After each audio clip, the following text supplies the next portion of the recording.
Chinsky, Aaron Sevilla, signing some autographs, enjoying the recognition of that great Major League debut. He'll look to win a game here this afternoon. Oakland and the Blue Jays coming up next.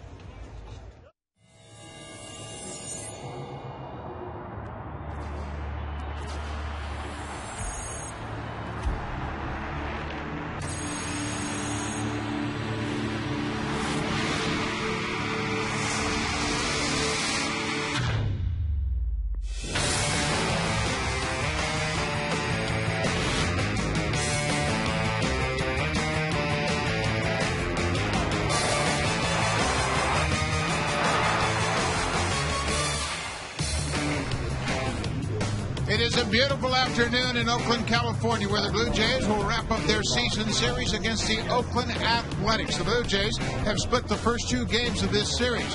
Fans filing in, hopeful of another great start by Gio Gonzalez. He beat the Blue Jays the last time they faced him at Rogers Center in Toronto.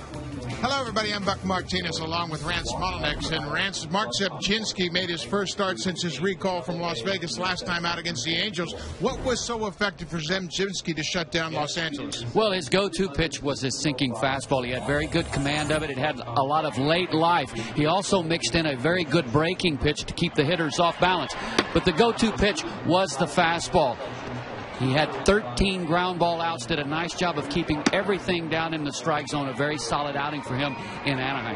When you look at the overall effect of Zebchinski, it was the fact he could utilize the great defense behind him, but he pitched very aggressively with his fastball. When you look at his line for the 7 innings, he shut down the Angels on just 2 hits. He didn't walk a batter and struck out 6, and used a very efficient fastball to really neutralize the Angels' attack. Zebchinski went back to Las Vegas and hooked up with the pitching coach, Dave LaRoche. LaRoche identified a mechanical flaw in Zebchinski's delivery, in that he wasn't separating his hands quick enough. Now he's made that adjustment. I didn't really know what was going on, and I talked to Dave LaRoche down there. He said, just try to get my hand out. So I got it down there, and then it was night and day difference. With my fastball, I was just able to get commanded better, and even when I was not commanded as well, it was still sink instead of be flat. And balls that are moving more are harder to hit. Zebchinski will throw to J.P. Arancibia making his 5th start behind the plate. He had a smashing debut. He had a first-pitch home run in his Major League debut, had 2 home runs in that ball game, and Arancibia really starting to show that his confidence is going to help him out a lot. Well, he looked a lot better in his last start behind the plate. He was very good with his pitch selection. He was on the same page with Ricky Romero the entire afternoon, and he threw out a would-be base stealer. So hopefully today he's settled in behind the plate. We'll see how it goes here this afternoon. J.P. Arancibia was a big hit in his Major League debut, hitting the first pitch he saw for a home run. He would eventually hit 2 home runs in that ball game, have a big day. We're now starting to see his defensive skills. Strong throw in Anaheim to gun down a base stealer.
brought to you by your local independently owned home hardware or home hardware building center. Homeowners helping homeowners.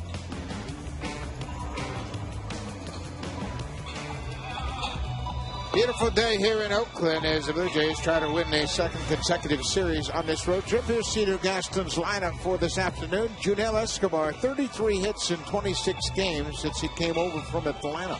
Done a great job defensively as well. Boy, has he been a good fit. Hitting .311 for his time here with the Blue Jays. Jose Bautista has homered in this series, but he's also struck out 5 times. Oakland giving him a steady diet of off-speed pitches, and he's going to face another tough left-hander here this afternoon in Gio Gonzalez. Gio Gonzalez, a career record of 1-1 with a 4.26 ERA against the Jays in 2 starts. 10-8 on the season with a very solid 3.49 ERA. Opponents hit just .233 against him, and we have mentioned the fact that the Jays, for whatever the reasons may be, struggle against left-handed pitching. So, good matchup here this afternoon. Now take a look at the defense behind Gio Gonzalez. Good speed in the outfield. Coco Crisp anchors the outfield. He's in center, flanked by Connor Jackson in left and Rajai Davis in right. Couple of changes on the infield to start the game. Kevin Kuzminoff did not start in last night's game. He's at third. Steve Tollison moves from third to second. Pennington plays short. Barton's the first baseman. And Kurt Suzuki, the regular catcher, is back behind the plate this afternoon. Fred Lewis set to start the game against Gio Gonzalez. And fastball missed downstairs. Lewis did not start in last night's game, so he hasn't played in this series, and this is his first start against Oakland. Fly ball into shallow center field. Coco Crisp coming hard and makes the play. There's the benefit of that defense. You've got speed in the outfield, and Crisp picks up the first out of the ball game. Nice play by Coco Crisp.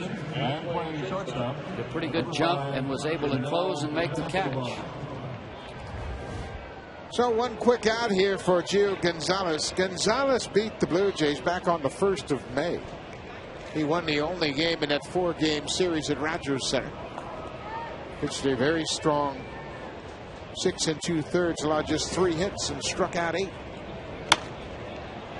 Escobar jumps on the first pitch.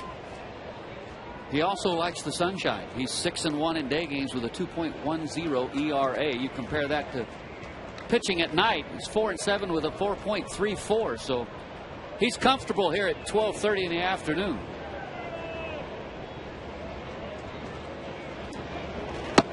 There's that signature breaking ball. He's got a great breaking ball, and he has the ability to drop that breaking ball on the back foot of that right-handed hitter. Very difficult for hitters to really catch up to it.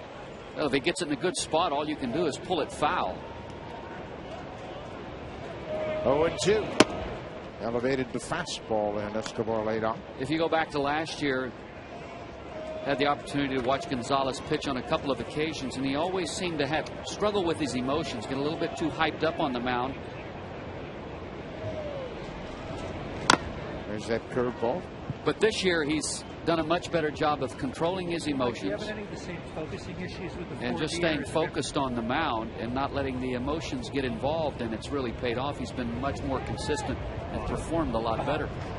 Now this is his 3rd season with Oakland, and he's starting to really settle in as a starter. Made 7 starts in 2008 to begin his career.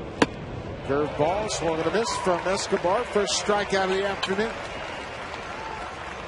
Well, Gio Gonzalez, he's sneaky with his fastball, 90 to 93.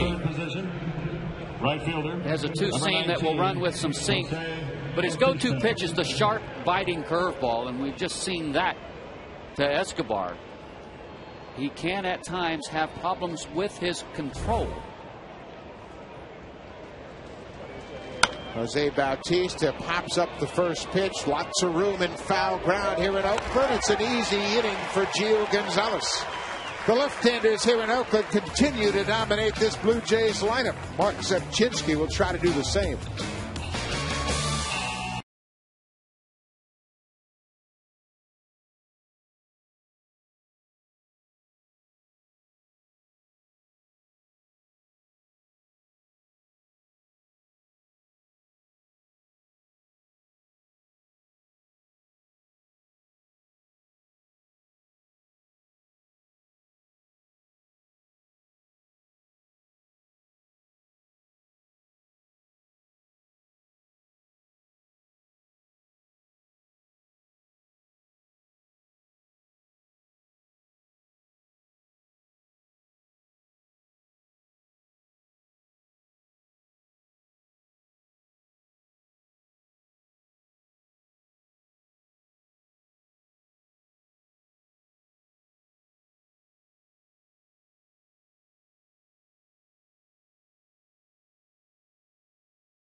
But overall, they've hit just 153 for their last 4 games. Kevin Kuzmanov, the third baseman this year against the Blue Jays, has had a good run.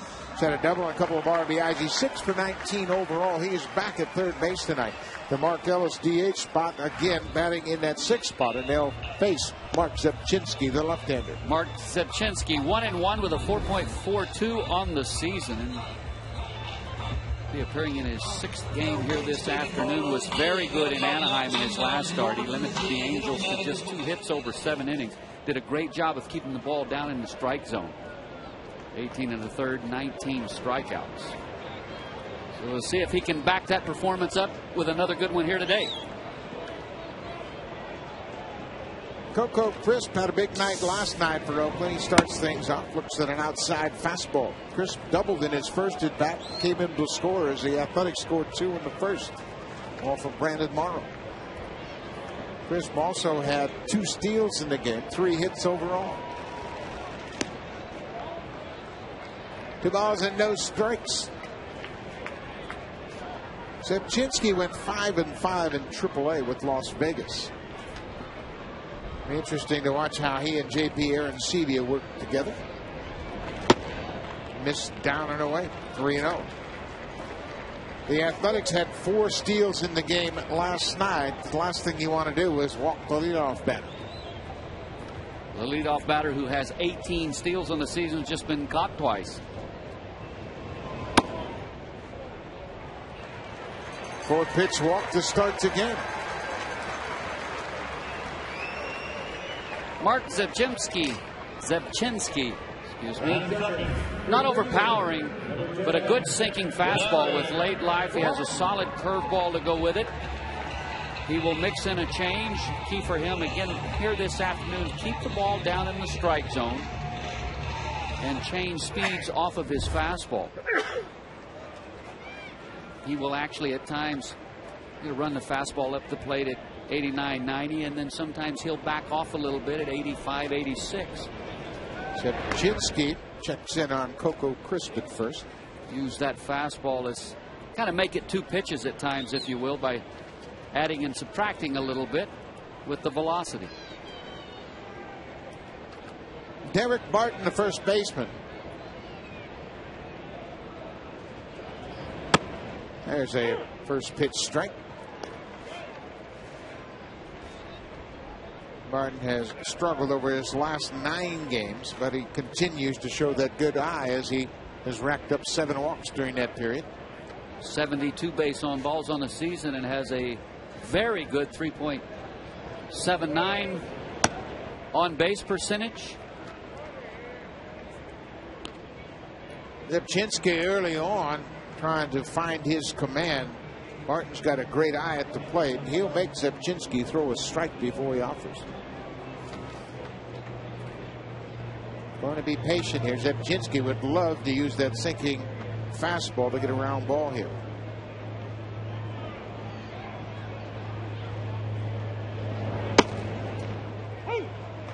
A ball and 2 strikes.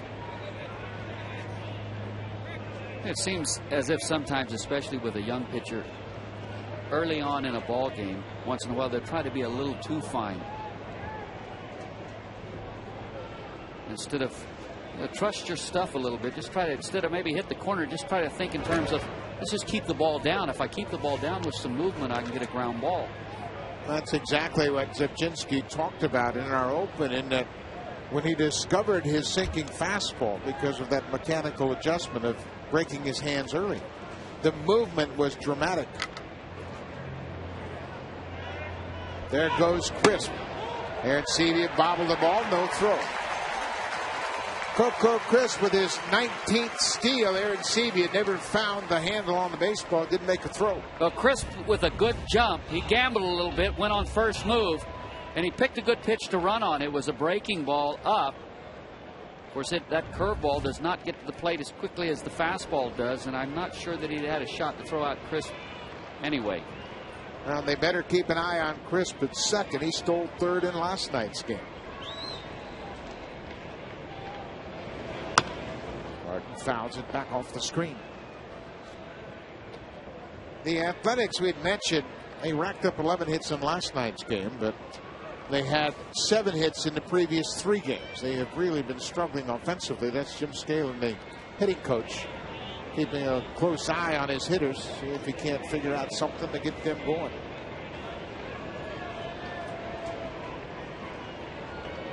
Well, one thing that base stealers do, they create a distraction for the pitcher.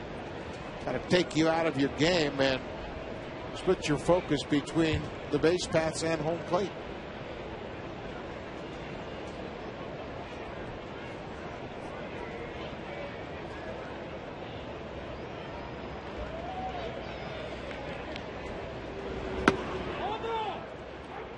The appeal down at third, denied by Bob Davidson.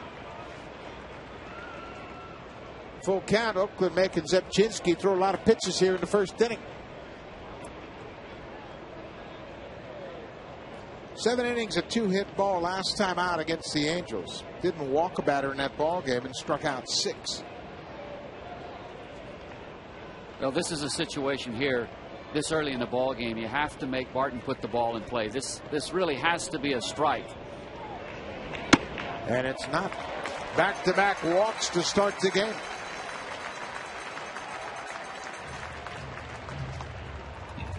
Defensively behind Zebchinski, Fred Lewis starts in left field this afternoon. Brendan Wells and Bautista round out the outfield defense. On the infield, Escobar and Hill up the middle, Encarnacion and Overbay at the corners, and J.P. Arencibia behind the plate. Back-to-back walks to start the game for Zebchinski.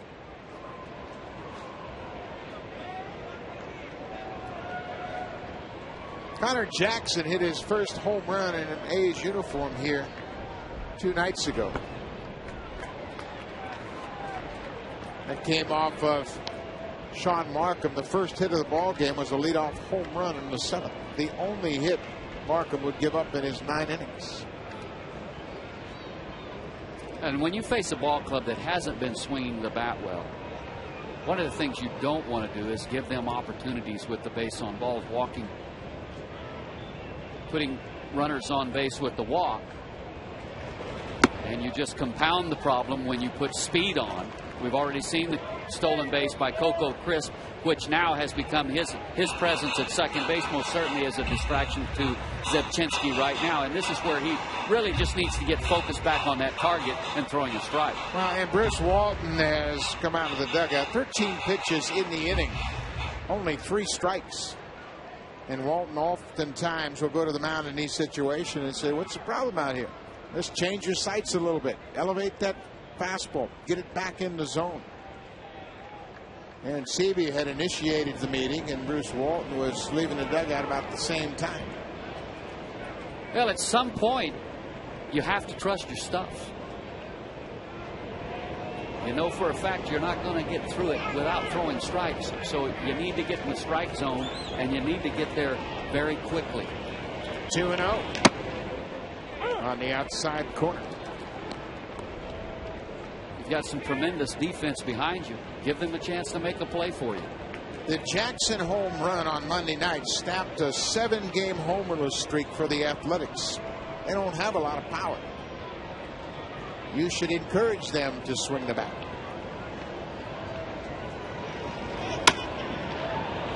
Foul down the right side and out of play.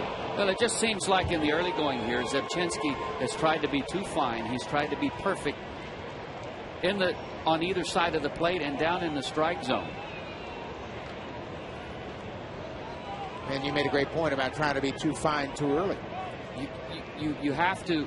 You can't make the out pitch until you put yourself in a position to do so, and you have to do that by getting ahead in the count. It's almost like he's in reverse right now. He's trying to make the perfect pitch from the get-go with every hitter. 2 balls and 2 strikes, nobody out. A's threatening here in the first inning.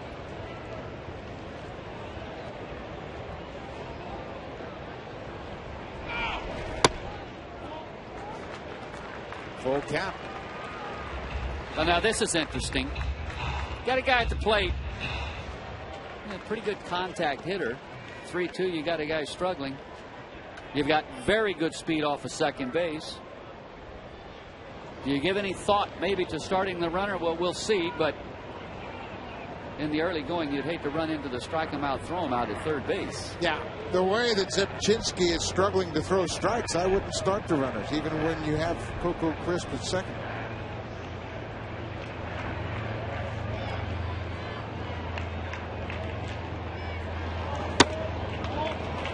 Three walks in a row have loaded the bases here in the first. J.P. Aronsebi making just his 5th start behind the plate. And he'll come up out of his crouch a little bit early on this breaking ball that might have been borderline, or you might have gotten a call strike 3 if he stays down in his crouch. You see him come up a little bit. That gives the umpire the impression that the ball is up and it's high. Doesn't give him a good look at it.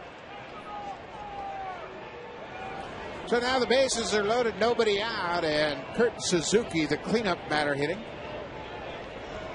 Suzuki did not start in last night's game. Almost appeared as if Aronsebi was crossed up. Suzuki, 250 average, and he, like so many of his teammates, have struggled over the last couple of weeks. They've really had a hard time coming up with key hits.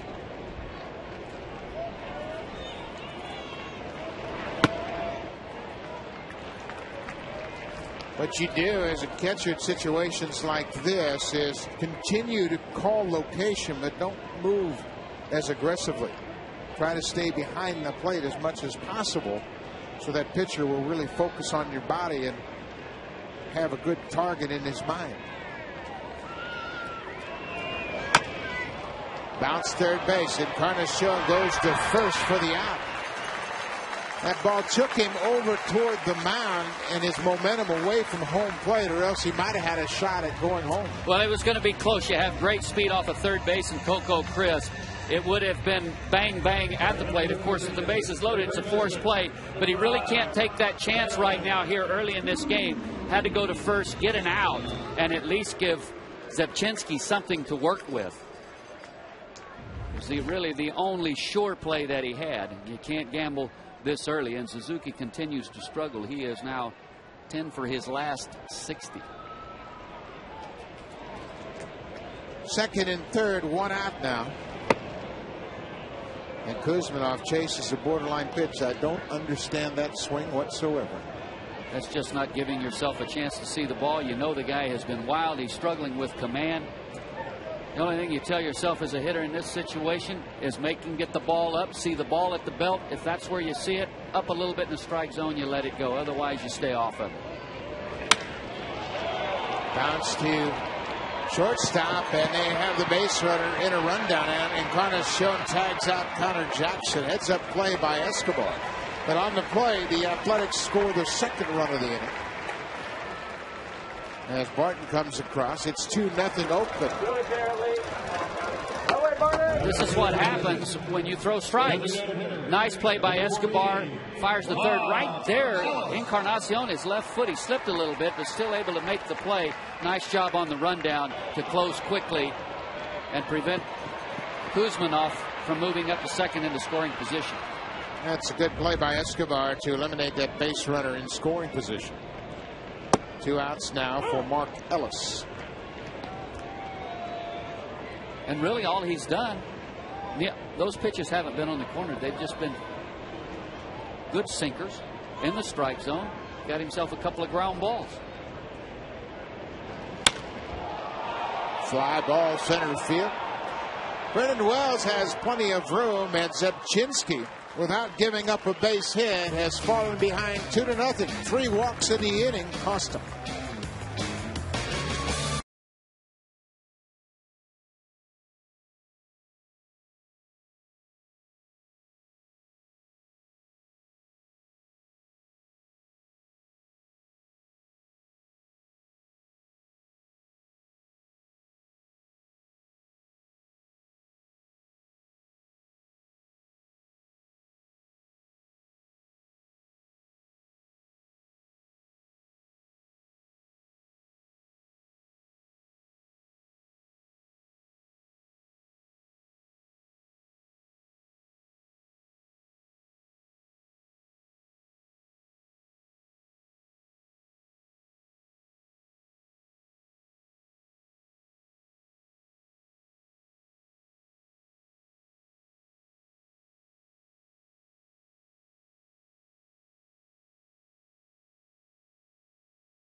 In today's game, you could win Sharp Aquos products, including a new HD Quadron TV and Blu-ray player.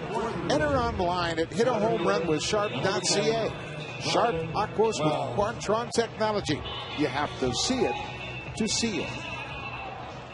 Mark Zebchinski walked 3 batters in the first inning and gave up 2 runs without allowing Oakland a base hit.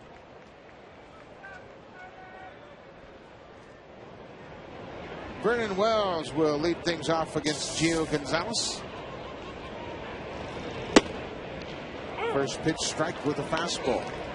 You made a great point about pitchers in general trying to be too fine on the first pitch.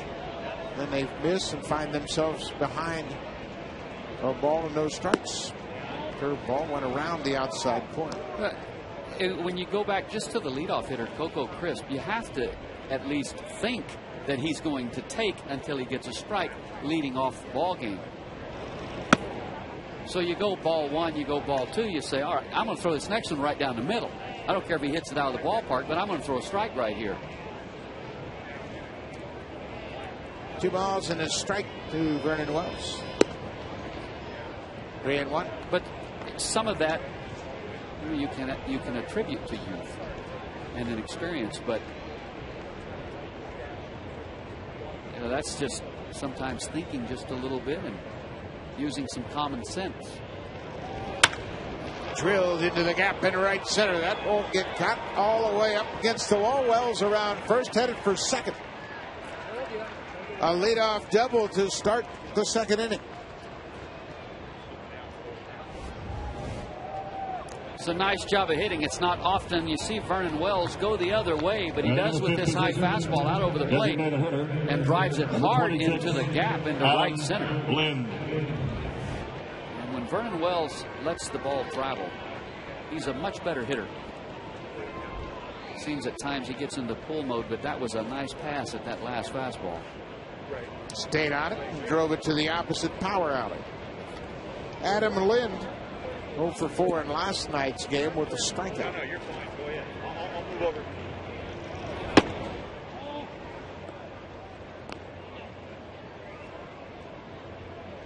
Good run for Lind over his last 11 games, including 3 home runs.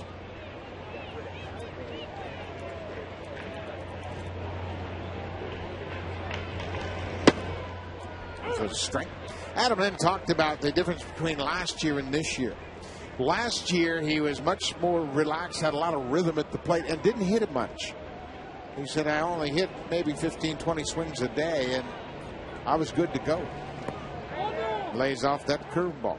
And sometimes that in itself can be a problem because you do too much and you get too many swing thoughts working, or you're constantly trying to tweak this or tweak that, and then you just never think in terms of, let me just see the ball and hit it and go back to the very basics. You make things too complicated sometimes when you do too much. Ground ball right side. That'll move Wells over to third base. Adam Lind has a productive out. I'm not comparing myself to Adam Lind by any stretch, but there were times when if it got going too bad, once in a while I wouldn't even take batting practice. I just kind of take the approach that I'm going to simplify it. Today, if I've got a good swing or two in me, I'm not going to waste it in batting practice. I'm going to hopefully it'll come out in the game and I can get the situation turned around. Aaron Hill with a chance to drive in a run here with Wells at third. Less than 2 outs.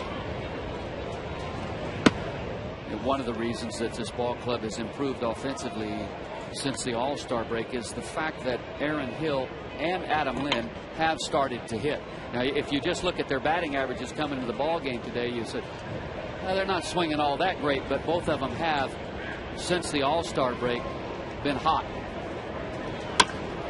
Breaking ball hit to third. Wells will have to hold his ground, and Hill is retired. That curveball forced Hill into pulling it to third. That's the only place Wells wasn't going to score on the infield. And the ball wasn't hit real hard. Kuzmanov able to close on it a little bit. And a wise decision by Vernon Wells. All he was going to do here is run into an out at the plate. So you'd have been trading the runner off of third base for a runner probably at first.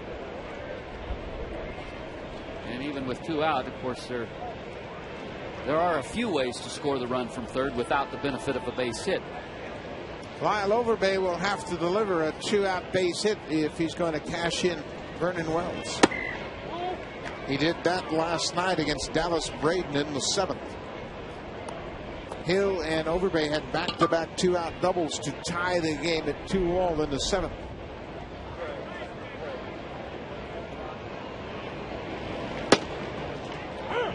Good fastball. Gio Gonzalez, we mentioned, went 6 2/3 against Toronto last time these two clubs met. Allowed just 3 hits. He struck out 8 in that ball game.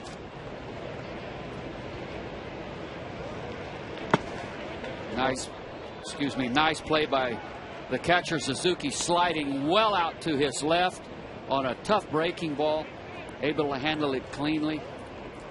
That was a nice play. He went a long way sliding out there to get in front of that last pitch. He's very quick behind the plate and one of the real good catchers in all of baseball. That fastball was fouled straight back.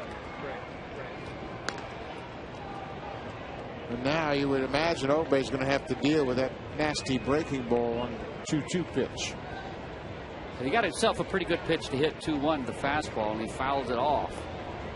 And that might be a pretty good call. He might see that good hard curveball right here. That indicates it looked like they're going to go hard away. Gonzalez thought he had thrown strike 3. Tried to paint that outside corner. Alfonso Marquez didn't like it. It's a full count.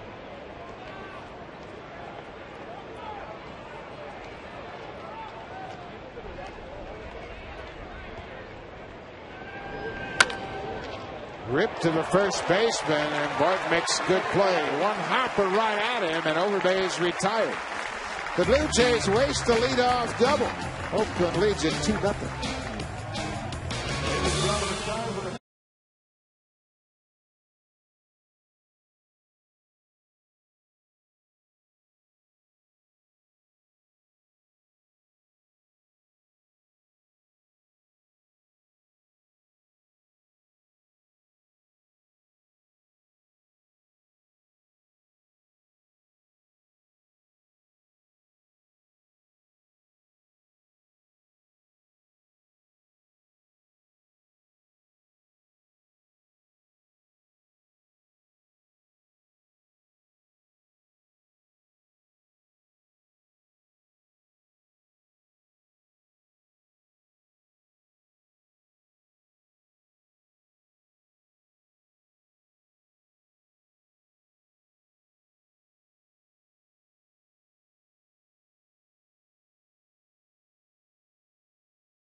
Because of the bats of Hill and Lind, and look at how they match up against the rest of the American League.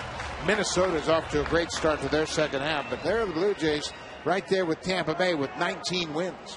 Now you just have to keep it rolling. They've pitched well, they've hit well, but an important 6 weeks left in this season that you finish up on a very positive note. Rajai Davis bunts it foul right at home plate. JP Arancibia got on it quickly. Davis had a hit in 4 at bats in last night's game. He, much like Coco Crisp, with that great speed, just looking to get on base.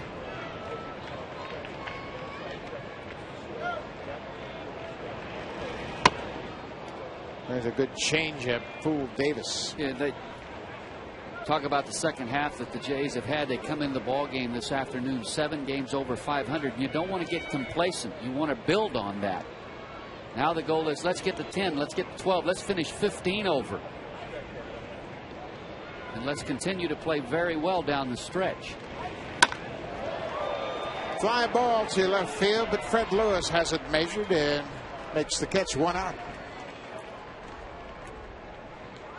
You could win an all-new Honda CRZ and other great prizes when you vote for the Honda Play of the Month. Vote today at BlueJays.com. 1 down here in the second. Mark Zebchinski made a couple good pitches to Davis to start the inning. Now he'll deal with the second baseman, Steve Tollison. Tollison, 2 showing bunt. You mentioned the theory of young pitchers trying to get the out before they throw the strike. And you go back to the old timers, they have a different thought about how you do that. Jim Cott, Tommy John worked with Johnny Sain, the legendary pitching coach. And Sain's philosophy was 80% effort for 100% of the strike zone on the first pitch. Strike 1. There's a ground ball. Hill to his right. 2 quick outs. So you take a first pitch, 80% effort, just create a little movement and throw it over for strike 1. In other words, if your best ball fastball is 92, throw it at 88. But throw it for a strike and get ahead in the count. And then when you get ahead in the count, then the next one maybe is 92 and it gets on the hitter a little bit. And now you've got him in a situation where you can beat him with your out pitch. 2 down now for the number 9 hitter, Cliff Pennington. Well, the rest of that theory is 90% effort on the second pitch for half of the plate. Strike 2. 100% effort on the corner. Strike 3. So in other words, a little common sense will go a long, long way sometimes. Yeah, and if you think about it, and the majority of young pitchers do this, and a lot of the pitchers that really struggle do this. 100% effort for the corner on the first pitch, ball 1. And then they say, well, I got to throw a strike now, so they throw 90% effort for half the plate, ball 2. Well, now they really got to throw a strike, so they throw 80% down the middle. Whack. Whack. There it goes. Well, you go back. He walked the first 3 hitters of the ball game, and since he's gotten in the strike zone, here's what happened: 5-3, 6-5 on that run down, fly to 8, fly to 7, 4-3. It's hard to hit. And Tollison doesn't have to figure that out. He takes the walk. The 4th walk already issued by Mark Zebchinski. Excuse me, Pennington. Tollison grounded out. So we'll go back to the top of the order for Coco Crisp. And not only that, but he just walked a hitter that's stolen 19 bases. He's only been caught 4 times, and you can only assume that now he's going to be a distraction off of first base. He's going to be looking to steal and get into scoring position, and you've just created some problems for yourself, and you didn't give yourself a chance to get him out. First pitch strike to Coco Crisp. Looked like the changeup. As far as the base runners go, when Crisp was at second and first in the first inning, one thing I did notice is Zebchinski did not vary his delivery to the plate, or his times. Maybe that's a better word, his times. He came set, held the ball, and then went. A ball on his strike to Crisp.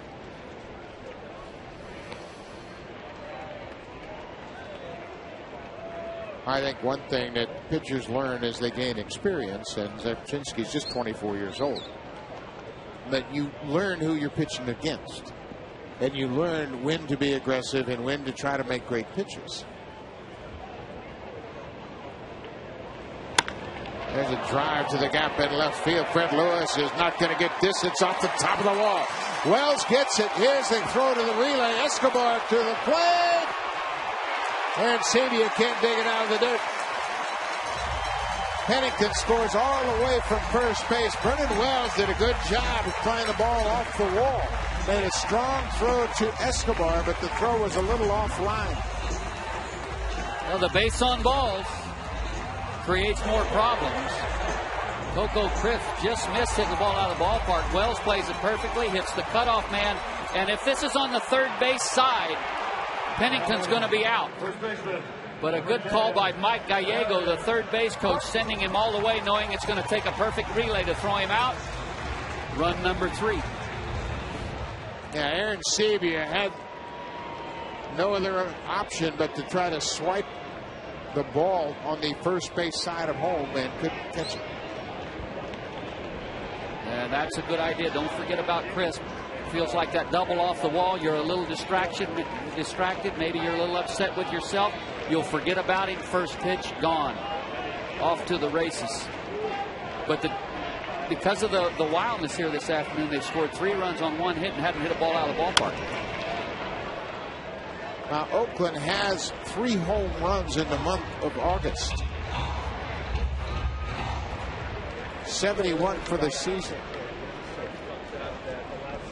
You just can't give them base on balls. Last thing I would do would be ever Not to mention that here with 2 out in the second inning, he's already thrown 40 pitches. A ball on his strike. Now, one thing that'll drive managers crazy is a 2-out walk to the number 9 hitter.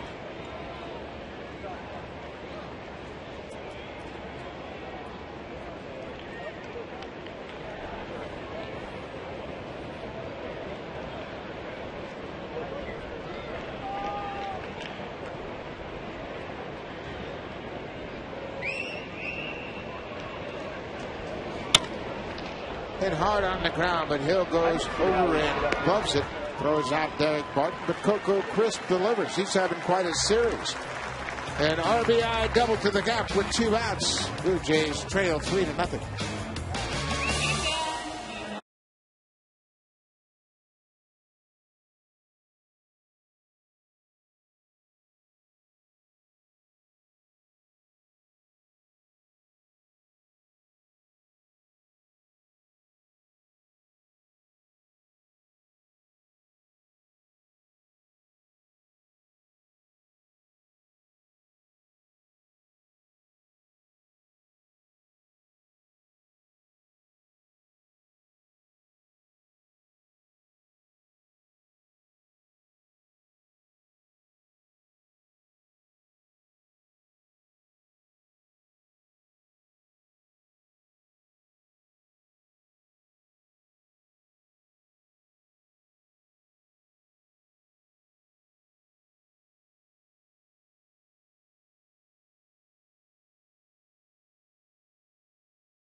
For Oakland over his last 4 starts, he's got a 1-2 record, but that's because of the lack of run support. 10 runs, but this guy could pitch. He's got a big breaking ball, and he throws a lot of strikes. I always liked his arm. He's always had a kind of a sneaky fastball and an excellent curve. He just hasn't been able to command it consistently enough in the past to be very successful, but this year he's got it under control much better.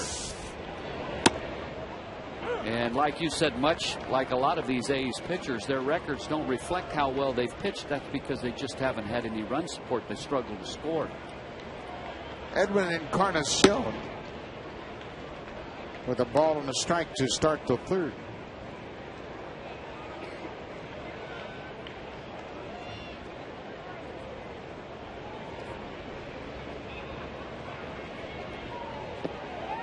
Good curveball.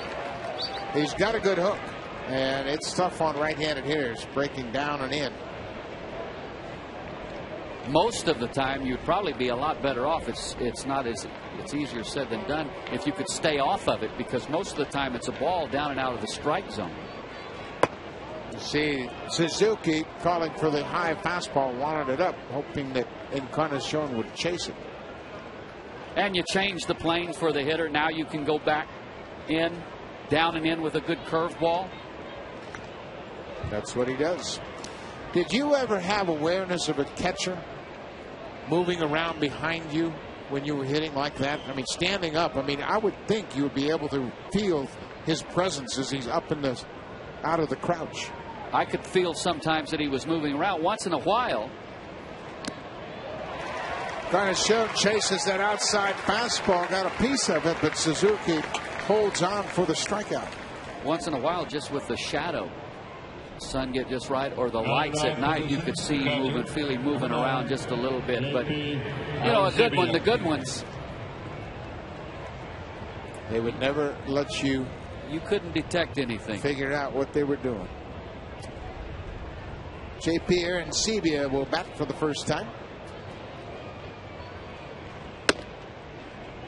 Well, Gonzalez has used that fastball to get ahead. Gio Gonzalez, a former #1 pick of the Chicago White Sox. That came in 2002. He was the 38th pick overall. So for a long time, people have thought a lot of Gio Gonzalez. He was only in Chicago for a short time in 2005. He was packaged together with Aaron Rowan and Daniel Haygood and traded to Philadelphia for Jim Thome. And then he would return to Chicago in a deal with Gavin Floyd. Floyd and Gonzalez went back to Chicago for Freddie Garcia. It's a high fly ball to right field. Rajai Davis, with center fielder's speed, gets over very quickly. he had a little trouble. The ball, the wind moving that fly ball around just a little bit. It's one thing about Arencibia when you look at him. I haven't seen him very much, but it looks like he can use the entire field. He tried to take that pitch away from him there and go the opposite way with it. He got under a little bit, but a nice approach. Well, Gonzalez has 2 outs. The Blue Jays will turn the lineup over. Fred Lewis flied out to center his first time up.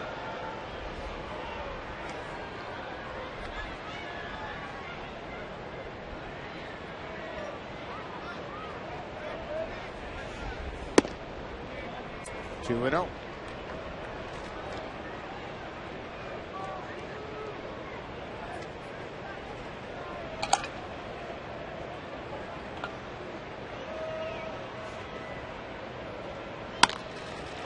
Popped up. Foul territory. Kuzmanov battling the sun. Makes the play. What a good effort by Kevin Kuzmanov. Lots of foul territory here in Oakland. He was battling that sun, but never gave up on the ball and makes a fine play to end the inning.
good against the Angels. On the right today where he struggled with his control. Watch the difference in how he breaks his hands.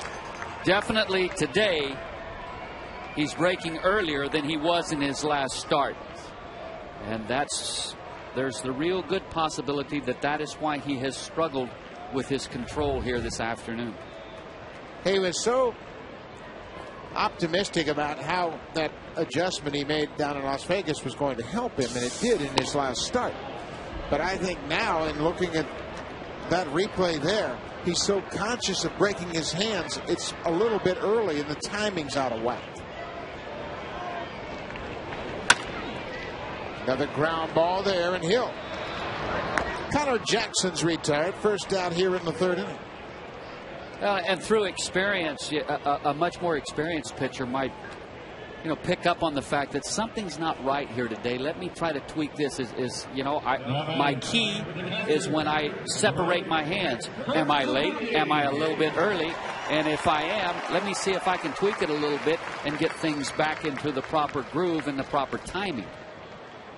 Very difficult to do during the course of a game, even if you're experienced. You can make adjustments in your pitch selection. Maybe you move on the mound a little bit to get yourself, but something like that I would think would be very difficult to identify for a pitcher during the course of a game. It's almost like a golfer thinking about, okay, I've had a great round of practice, and now goes up, sets up over the ball and thinking about all the things he did on the practice tee. Too many thoughts. That's not going to work. No, instead of just thinking about the shot you want to hit or the pitch, in this case, that you want to throw, you're thinking about mechanics. Which goes back to kind of what we were talking about Adam Lind earlier. Possibly all the different tweaking and working. You start thinking about mechanics at the plate instead of just seeing the ball and reacting to what you're seeing. Let your natural ability take over. A ball and 2 strikes to Kurt Suzuki. Little flare into center field. Vernon Wells won't get it. It's in front of him. Suzuki has a 1-out hit. Just kind of placed that perfectly in the gap in left center. It looked like the ball beat him, got on his hands just a little bit. But because it's up, Third baseman, number 5. here you look. The timing this inning so far has been much closer to what it was in Anaheim in terms of when he separates his hands. And so far this inning, he's been better. Something we'll keep an eye on. Suzuki's at first. Kuzmanov hit into that fielder's choice back in the first inning. Grounded the ball to the shortstop. Escobar went to third, and they eventually tagged out Connor Jackson, the base runner, from second.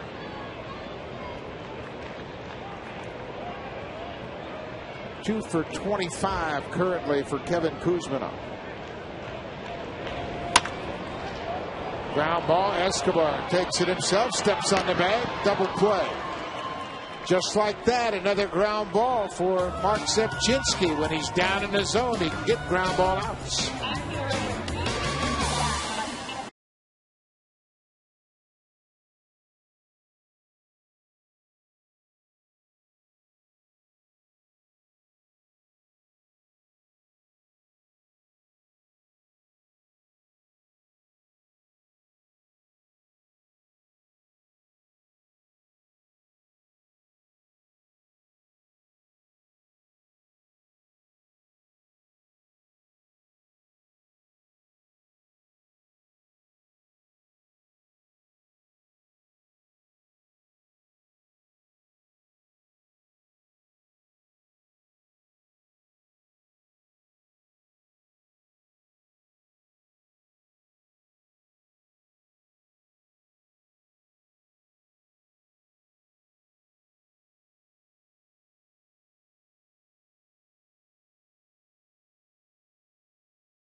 someone will win a 40-inch Sharp Aquas Quatron TV plus Blu-ray player. Quatron, it's 4 colors, not 3. To enter, visit hitahomerunwithsharp.ca. Bruce Walton sitting next to his catcher, J.P. Arancibia, trying to put their heads together to see what can come out of it and see if they can't keep Mark Sepchinski on track like he was in the 3rd inning. Big double play to end the inning. Junel Escobar started that double play. He'll start the 4th. Ground ball. Kuzmanov to the backhand. 1 pitch, 1 out for Gonzalez.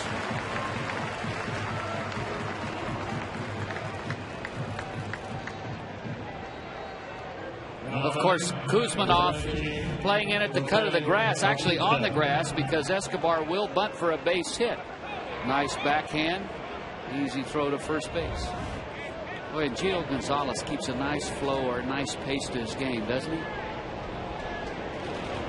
Does a lot of pitches around the strike zone. Jumps ahead most of the time. And he gets the ball, toes the rubber, gets the sign, and he goes. You don't think baseball players are superstitious? Jose Bautista started the series with a beard, went to a mustache in game 2. Now he says, you know what? The clean shaven look's got to work today. Well, I would take a look at what I had working when I was hitting all those home runs or in a hot streak and go back to that.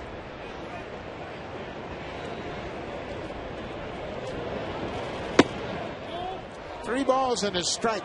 1 out here in the 4th inning. Blue Jays trail Oakland 3-0.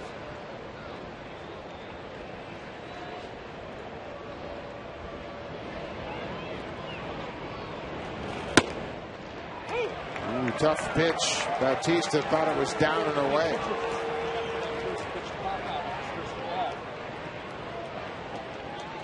Full count.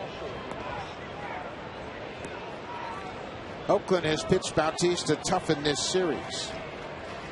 He has 5 strikeouts in the series. Popped up right field. Rajai Davis, a long run, just fouled. Davis was overshaded in the power alley in right center, had a long run over to that foul line.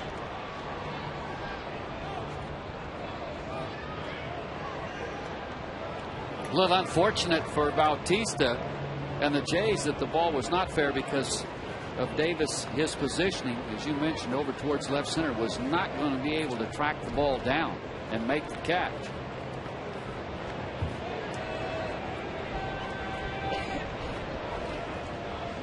So Bautista will catch his breath and step back in. Another full count pitch from Gonzalez. This one's popped up behind home plate and back behind the screen. We talk about Bautista. This is game 1. He homered in game 1, hit a home run off of Brett Anderson. Game 2, he said, you know what, I got to try something different. Went with the mustache look. That cost him 3 strikeouts. So he wasn't going to have anything working today after a 3 strikeout night last night. Well, with the beard he homered. Why would you change anything? There's the walk. Finally, Bautista thought he had walked earlier in the at-bat. Finally gets the 1-out walk.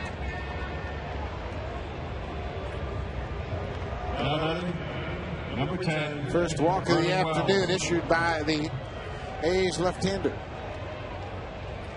Vernon Wells had a good at-bat his first time up. Drove a ball to the opposite power alley. Started the 2nd inning with a leadoff double. But then would be left stranded at 3rd.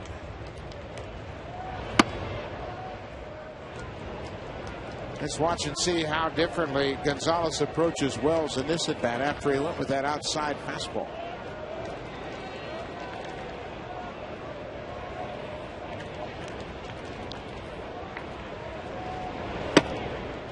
Well, he's tried to drop the curveball down and underneath the hands, then tried to go fastball hard in.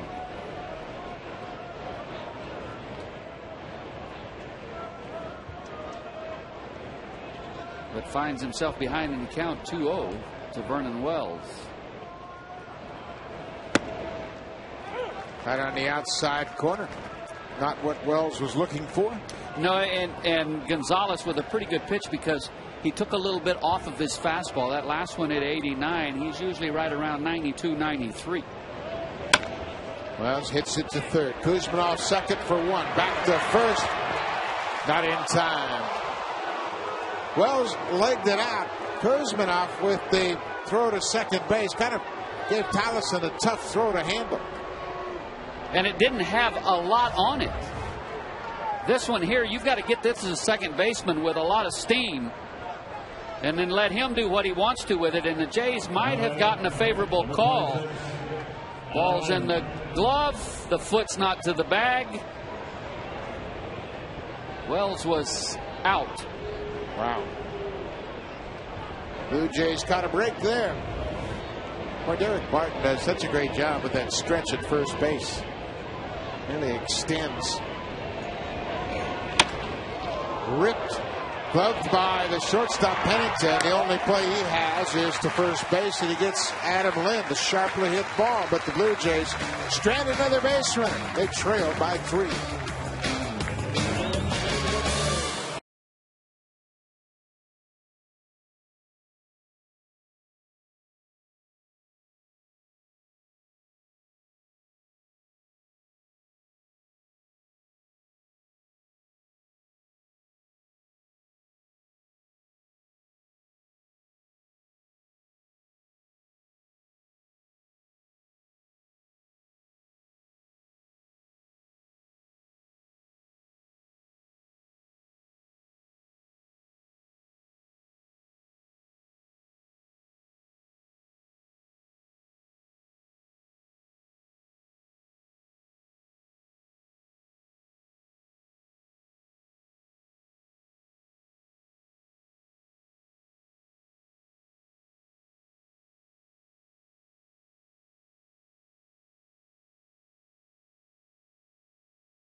The Jays on Rogers Sportsnet. Brought to you by your local independently owned home hardware or home hardware building center.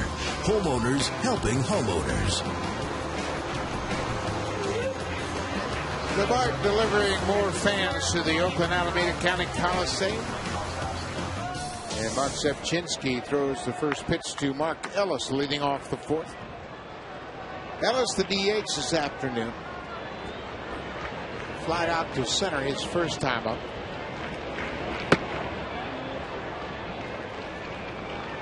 The Athletics are 28-12 in day games. That's the best record in baseball. This has always been a great ballpark for afternoon baseball. I think the Athletics really relish playing in day games here. It's cold, it's damp at night, ball doesn't carry, but they have played very well during the daytime in this ballpark. Well, the weather typically for an afternoon game here is just perfect. Bouncing ball to third. Encarnacion on the run makes the throw. Ellis is retired. And the ball will travel here during day games. So, you know, and it seems like here in Oakland they always have. Seems like they play more day games here than anybody else in the American League. And, you know, it could be that the A's are just a little more comfortable in afternoon ball games than typically most clubs are, because they play a lot of them here in Oakland. 40 day games so far for the Athletics. 19-4 at home during the day. A ball on the strike to the right fielder, Rajai Davis.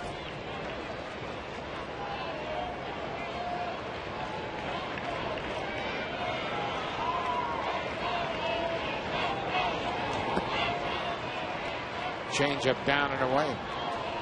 Well, it's important to keep watching Mark Sepchinski. He has made some pretty solid adjustments during the course of this game. Another ground ball, gloved by the shortstop Escobar. 2 ground ball outs here in the 4th. Well, he makes it look easy, doesn't he? He got around that last ground ball, perfect position. And he's got some kind of arm strength too. When he wants to, he can really let it go across the diamond. Did you see how he caught the ball when they threw it back to him around the infield? He didn't catch it in his glove. He caught it on the outside of his glove, trapped it with his bare hand, and flipped it to third baseman. He's a good player. Got a lot of confidence in his abilities. Steve Tallison playing second base. He grounded out to second in his only at bat.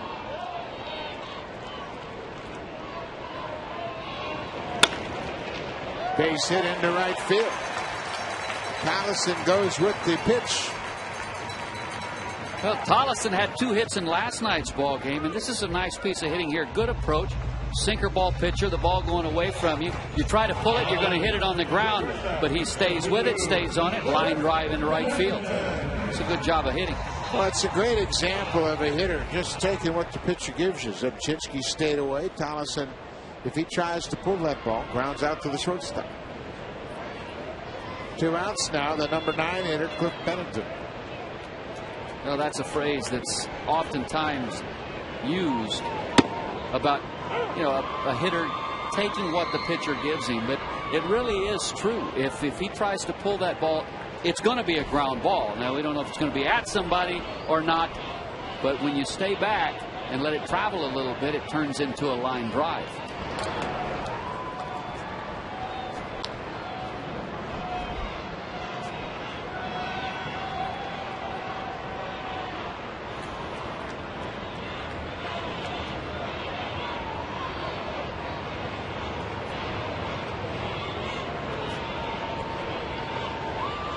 No balls and a strike. Pennington showing bunt, takes a strike. 0-2.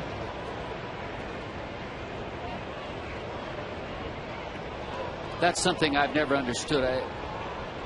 0-0, no balls, no strikes, or if you're ahead in the count, maybe bluff a bunt, try to distract the pitcher or bring a corner infielder in. Bounce to short. Escobar across the diamond, and Pennington is retired. 3 more ground ball outs in the inning. Mark Zebchinski starting to feel it.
Day games 28-12, night games 30-48.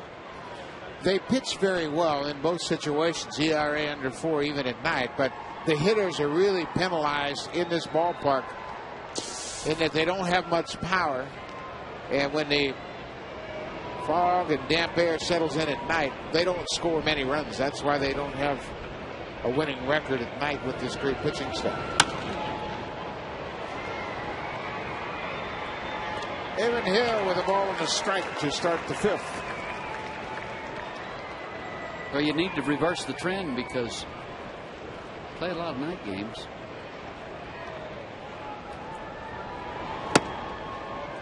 Well, they've done a nice job of putting together a pitching staff, including the bullpen. Their bullpen is complementary to a very good starting staff.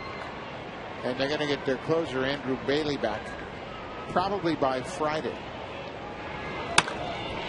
High fly ball, shallow right field. Rajai Davis in and makes the catch. Yeah, if this is a ball club that if they had a couple of guys in the lineup that were 25, 30 home run type hitters and could drive in some runs with one swing of the bat as opposed to having to get 3 or 4 hits an inning, score a run or two, their record would be significantly better at this point in the season because they pitch very, very well and they play well defensively. They have very good range at short and at second and in center. Up the middle part of the diamond, Suzuki's very good behind the plate. The middle of the pack in team defense. Overbay went too far, according to Bob Davidson, down to 3rd. 0-2. But a lot of folks wouldn't realize that Oakland leads the American League in ERA. We talk an awful lot about Tampa Bay, New York, Minnesota. Great pitching staff. Well, Oakland leads all those ball clubs.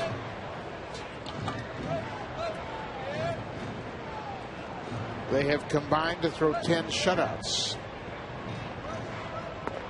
Overbay lays off the hook, which I believe ties them with this Jays staff, doesn't it?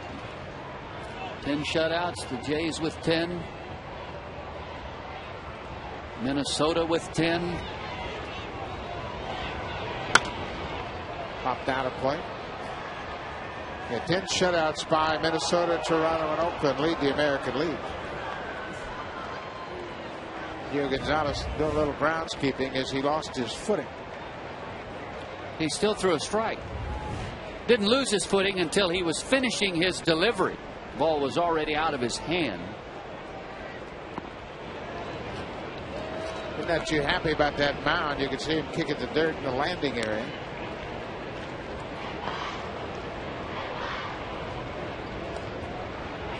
Pitchers, both left-handers here today, and they work from different parts of the rubber, and they will land in different spots.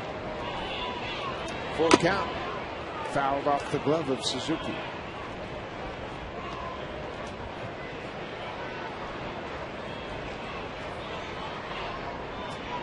Blue Jays just haven't been able to string anything together against this A's pitching staff.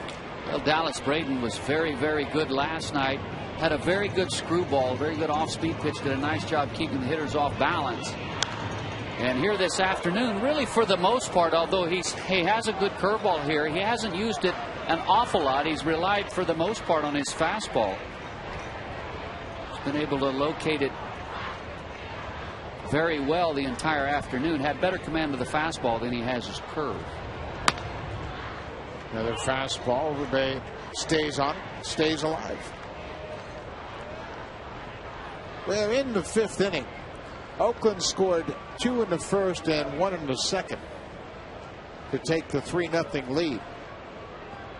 Blue Jays have stranded just 2 base runners. Haven't had many opportunities. With the fastball, Overbay takes the walk. Second walk issued by Gonzalez.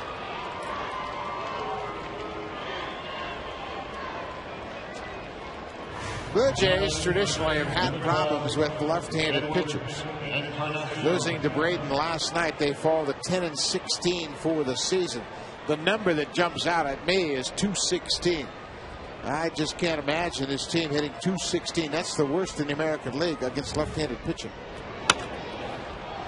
I talked about it last night. For me, a right-handed hitting lineup dominated by right-handed, for the most part, free-swinging power-type hitters that are looking to pull the ball. And if you're a left-handed pitcher, if you can keep the ball away from him, change speeds, sink it away from him, you're going to get a lot of ground balls to the left side. As a right-handed hitter facing most left-handers, unless you're really facing a Price who's a power arm, CC Sabathia, someone along those lines, to have some success against left-handed pitching, you've got to stay in the middle of the field to right field. The only hit the Jays have here this afternoon was a ball hit to right center by Wells. Encarnacion lays off the 0-2 fastball. You can take it to the other side of the plate, get a sinker ball pitcher, a right-hander, pitching to left-handed hitters. If they're trying to pull the ball all afternoon, you're not going to do much with it. A ball, 2 strikes. Overbay at first, 1 out.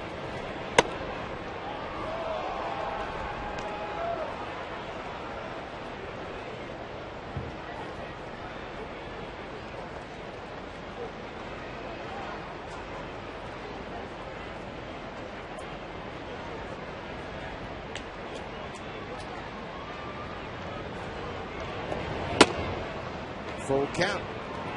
Suzuki's going to talk about this next pitch. Gonzalez, he looked with that last delivery on the 2-2 pitch like he tried to overthrow it a little bit, like he tried to throw it a little too hard instead of stay within himself. Maybe that's why Suzuki went to the mound, just to say, look, don't overthrow now. Let's get back. Let's get our feet back on the ground, calm down just a little bit, and let's get back into a good groove. It's pretty consistent with young pitchers. When they get in a jam, they want to try harder, when in fact you should try easier. Less effort, more movement. Back-to-back walks here in the 5th. Flirting with danger with this Blue Jays lineup. You put a couple of guys on, somebody goes deep, and it's a tie game. And his delivery has changed a little bit with the last couple of pitches, in particular to Encarnacion. You could tell he was rushing a little bit, overthrowing.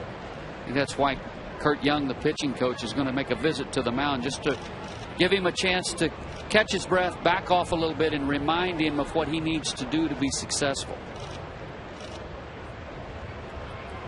If nothing else, he just kind of slows him down a little bit, because Gio Gonzalez can get a little amped up, a little emotional. There you see what runners have done. Runners have done against him. When he has runners on base, the opposition hits .294, so the batting average goes up dramatically. But he does have a tendency at times to get a little amped up, and when he does that, he starts to overthrow. Aaron Sebia went after the first pitch curveball and fouled it off. But you're right, and you saw the numbers. Almost 100 points higher in the average when Gonzalez is working out of the stretch with runners on. The league's hitting under 200 against him with nobody on.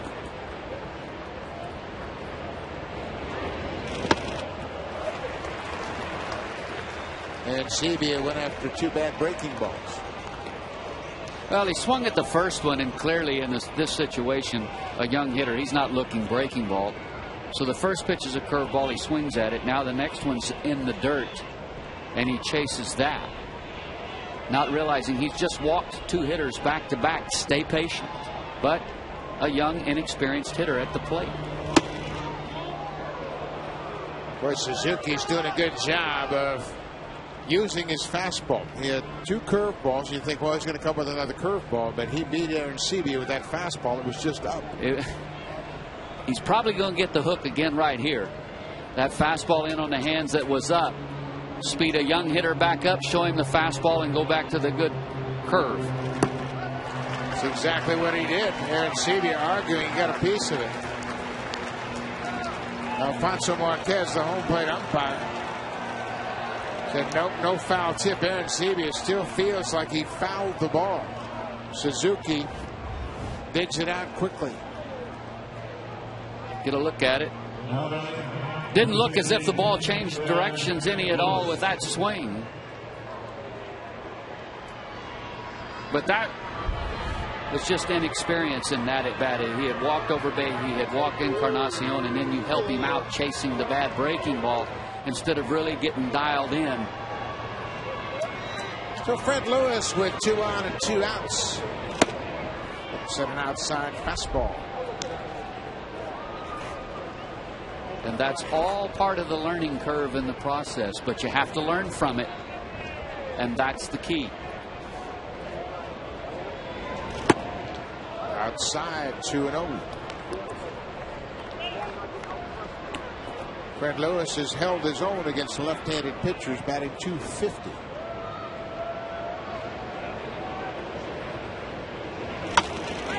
Pops this one up right over home plate. Suzuki battling the sun, not going to get it. Here comes a run across. Overbay scores on a pop-up that hit about 15 feet in front of home plate. How about that for an RBI single? A good hustle by Overbay to score, and it was clear from the get-go that Kurt Suzuki was really battling the sun. Right here, he can't find the baseball. He still hasn't found it. Now it's too late, and I'm not sure what Kuzmanov, the third baseman, was doing. He's not playing deep right here. He should be able to get to the ball in plenty of time, and he never took charge and ran the catcher off of it. Maybe it's possible Kuzmanov could not pick it up as well. But if you're the Jays, you'll take it. Now Escobar with runners at the corners. Takes the first pitch breaking ball.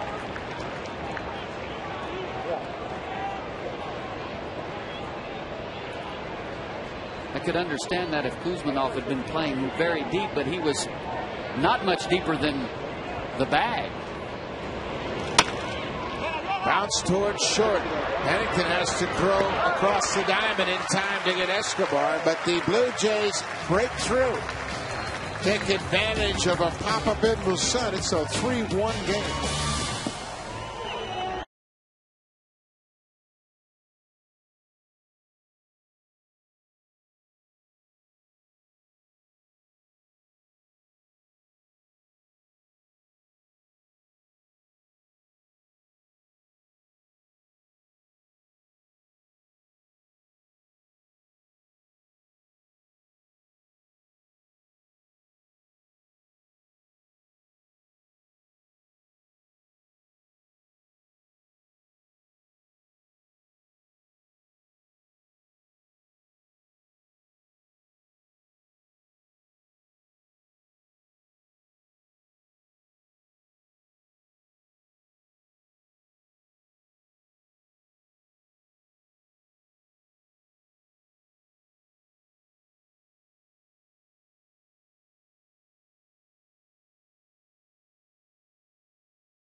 In front of home plate, Kurt Suzuki, the catcher, couldn't make a play. You can see they have a little laugh at Suzuki's expense.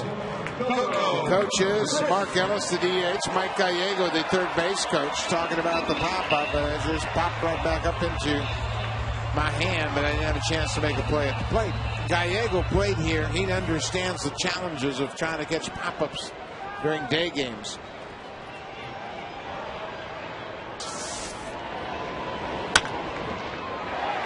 Fair ball down the third baseline. Coco Crisp can run. He's around first, headed for second base. Lewis can't make a play on it. Recovers and then gets it back to Crisp at second base.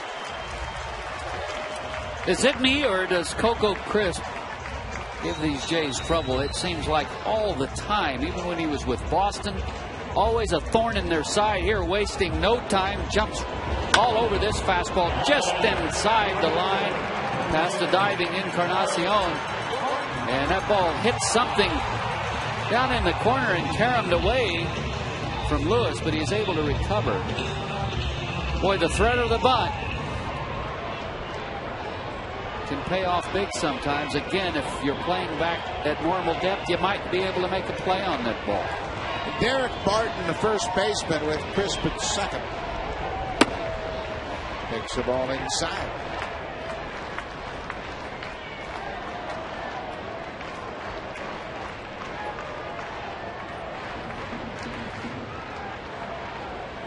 Barton walked and scored in the first inning.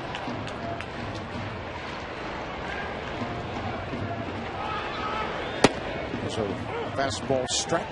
Blue Jays have cut into the lead. It's now 3-1.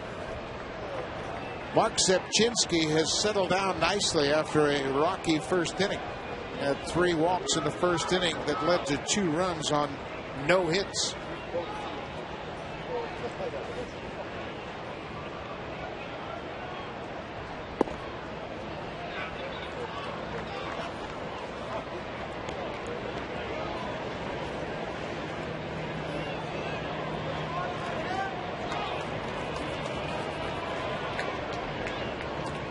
Two balls and a strike to Derek Barton.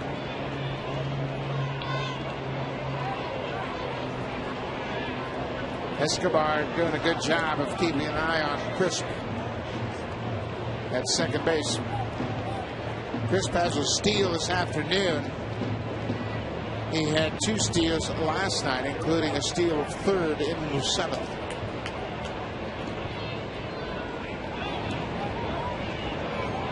He had thoughts of going. If Zepchinski didn't stop him right there, he was off and running.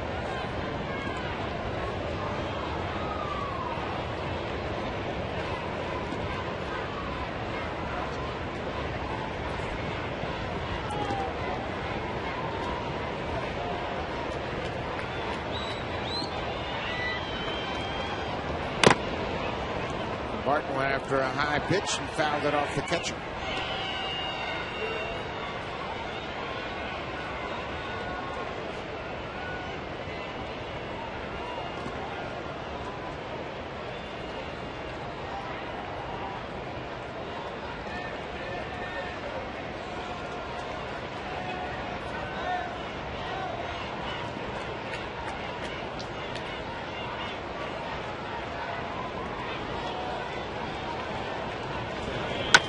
Breaking ball popped up into shallow left. There's the sun again. Escobar can't see it, but now he's got Chris hung up between second and third. Hill gets a rundown going. Chris bumps into the base runner, and Tim Sheeta, the second base umpire, calls Chris out for going out of the baseline. Boy, what a good play by Escobar. He couldn't see the baseball, but stayed with it. Chris made a base running mistake going too far. Yeah, he really did. But he's kind of in no man's land. You expect this ball normally to be caught, but here's where he made his mistake. Once the ball hit the ground, he should have retreated to second base. And there he tried to initiate contact. That was a good call by Tim Cheetah, the umpire. That was really his only chance to try to get out of this situation, was initiate contact and hope he could get an interference call. You can see how he went right into Aaron Hill trying to plead his case, and he had a little smile on his face. He knew he was out of the base path, but a heads-up play by Escobar. Another thing Escobar didn't do was commit to third. That's what Chris wanted. He broke to third, hoping to draw the throw from Escobar to third base. That would have possibly given him a chance to get back to second if he could have drawn the throw, but he didn't. But boy, that sun is something right now. Second time in this ball game this afternoon. Suzuki completely lost that pop-up by Lewis. And now Escobar on the pop-up by Barton. Well, there's really nothing you can do. And I know a lot of fans are saying, well, what about the sunglasses? Well, the sun is so bright, there's not a cloud in the sky. And you look up and you're blinded immediately.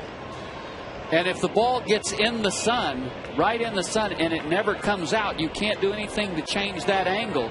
You're just not going to see it.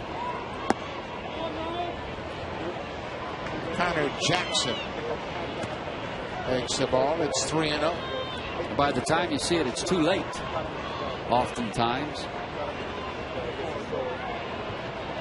Jason Frazier has been loosening up down the right field line. He is close to being ready.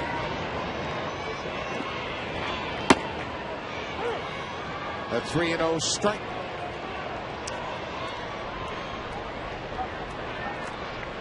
Interesting game here this afternoon. Mark Zepchinski has righted the ship a bit after a rocky first inning.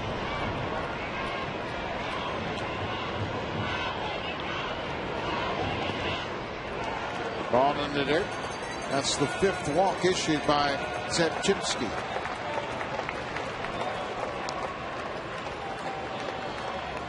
You could win an all-new Honda CRZ and other great prizes when you vote for the Honda Play of the Month. Vote today at BlueJays.com. Cito Gaston has come out of the Blue Jays dugout. He made the long walk out to the mound, and he's talking to the catcher, J.P. Arencibia.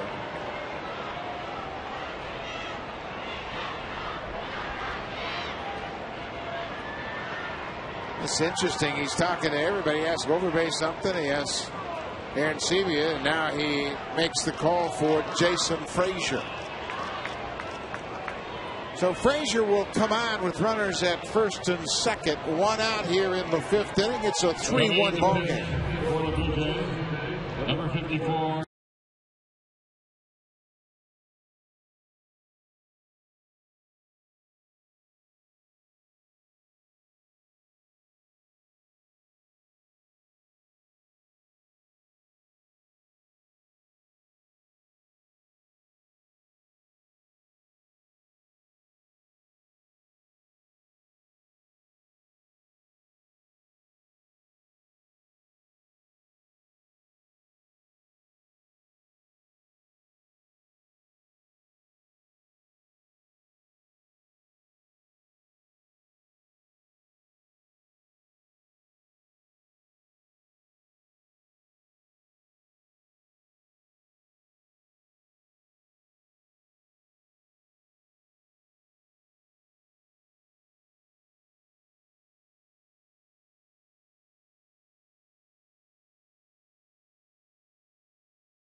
He comes into this ball game here with 1 out in the 5th inning.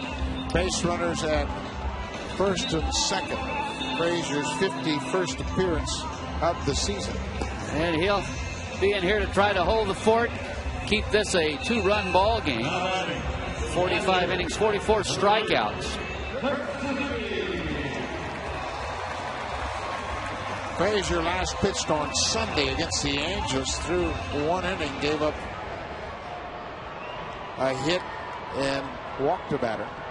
And it's interesting, he's wearing a different hat here today. In that ball game in the 8th inning, he was the setup man to get to the closer, Kevin Gregg. Here this afternoon, he is in essence the long reliever. He's in long relief here this afternoon. Of course, had to use Brian Talent in last night's ball game in the middle innings. So assuming that he's not available today, normally he's the long man, but that's job falls to Jason Frazier this afternoon. I think too, Cito Gaston feels like this game is extremely winnable. So he wants to keep it in check right here in the 5th. Ground ball to Hill, should be 2. Escobar back to first. It is a double play. Good job by Jason Frazier coming out of the bullpen, getting the double play and saving a couple of runs for Zepchinski.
Here today for Mark Zepchinski going forward in the third. Well, he settled down and did okay through the second, third, and fourth inning, but struggled again in the fifth with lack of command. Walked the first 3 hitters of the ball game this afternoon, and 2 of those 3 would score in the first inning. That, of course, being Crisp and Barton. So the middle of the order for the Blue Jays will try to close ground on Gio Gonzalez. First pitch changeup for a strike. Bautista, a walk and a pop out. A ball and a strike to the Blue Jays number 3 hitter. I think you were right. Cito Gaston felt like if he stayed with Zepchinski too much longer, this game might get away from him, and he wanted to prevent that. Stay within striking distance. Especially when you factor in the way Gonzalez has pitched here this afternoon. He has been a tough opponent. We're in the 6th inning. The Jays with just 2 hits off of him. So felt like you really couldn't afford to give these A's any more runs. Pop back out of play behind the Blue Jays dugout. Well, Gonzalez, for a second start against the Blue Jays this year, has been dominant. Last time they saw him, 6 2/3 with 3 hit ball. Had a good strikeout day that day. He struck out 8. So far this afternoon, just 3 strikeouts for Gonzalez. And one of those hits, a complete fluke. That was a pop-up lost in the sun by Kurt Suzuki. Bautista lays off the good curveball. Full count. Boy, they pitch him careful, don't they?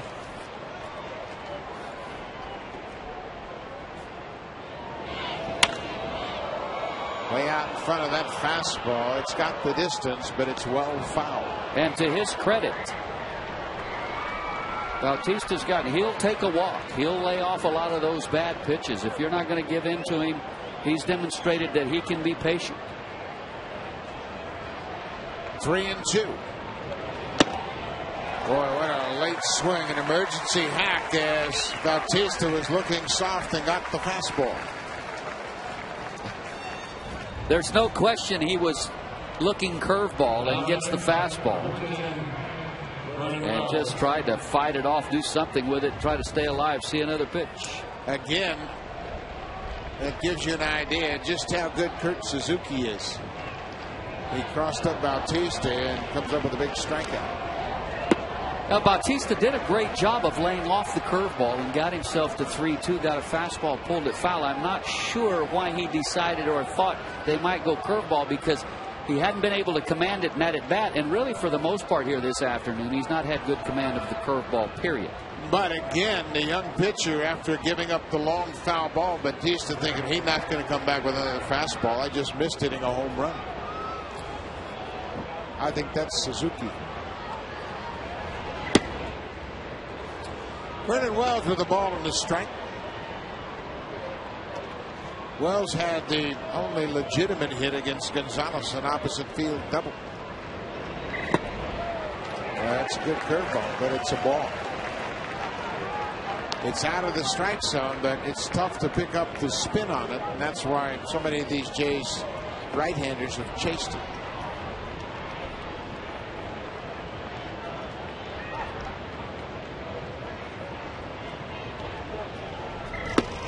Comes right back with it. Back-to-back strikeouts here in the 6th.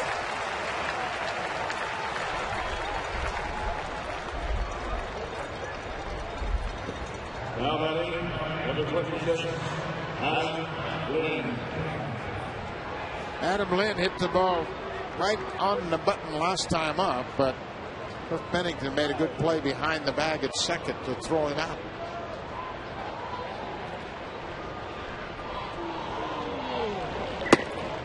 Lynn's hit the ball sharp twice this afternoon. His first time up, he hit the ball on the ground sharply right at the second baseman, and then the one-hop line drive in his last at bat.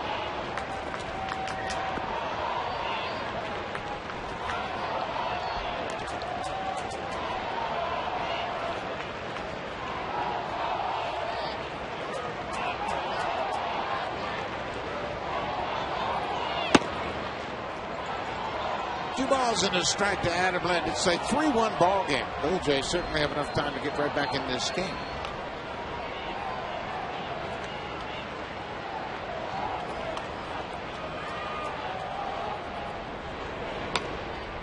Good cut at a high fastball.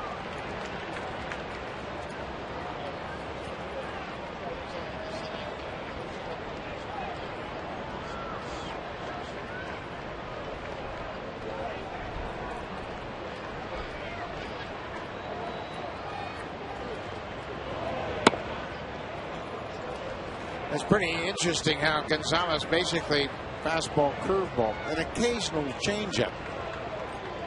But he stays ahead and then dominates with that curveball.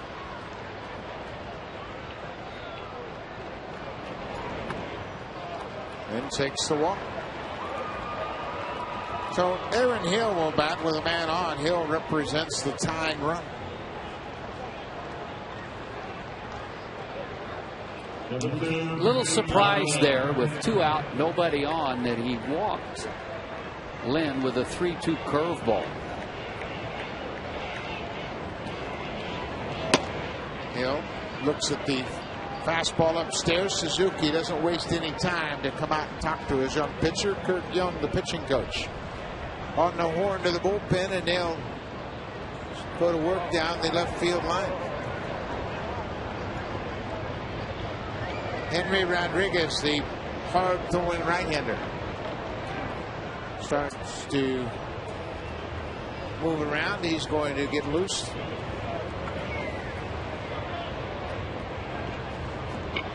Aaron Hill takes a fastball.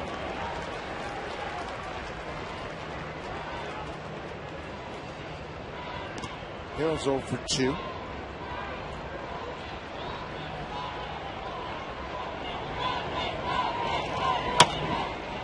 Lifts it high into foul ground and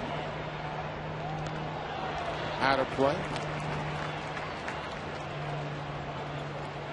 Well, now with a 1-2 count, he's put himself back in that position where he can go with his strikeout pitch. That he likes to go with the curveball to finish you off when he can, and he's in that type of count now. Let's see what they decide to do. Fastball pulled on the ground to short. Huntington, the short wave at second baseman. Hill's retired on the force out. Blue Jays get a base runner, but Gio Gonzalez has gone 6 strong innings.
Second time this year, and it's been the curveball. Well, it definitely has been, but for the most part, it hasn't been a strike this afternoon. A lot of swinging strikes, but not pitches in the strike zone. A number of them have been down and out of the strike zone. On some occasions, these Jays hitters have even chased it when it's been in the dirt. And I know it's difficult. I've been at the plate and seen a nasty curveball, but at some point you've got to be able to make enough of an adjustment. At least you make him throw it in the strike zone and stay off that one that's down and sometimes even in the dirt. Gonzalez has been able to minimize the impact of those 4 base-on balls, holding the Blue Jays to just 2 hits. And one of those 2 hits was a pop-up off the bat of Fred Lewis right out in front of home plate that fell safely in front of Suzuki. Jason Frazier throws a breaking ball to Kevin Kuzminoff. Gio Gonzalez basically today has had one pitch that he can throw for a strike in the strike zone, and that's been his fastball.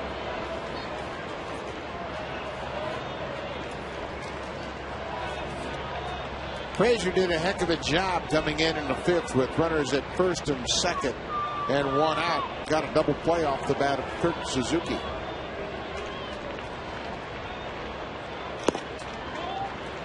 Just missed the outside corner.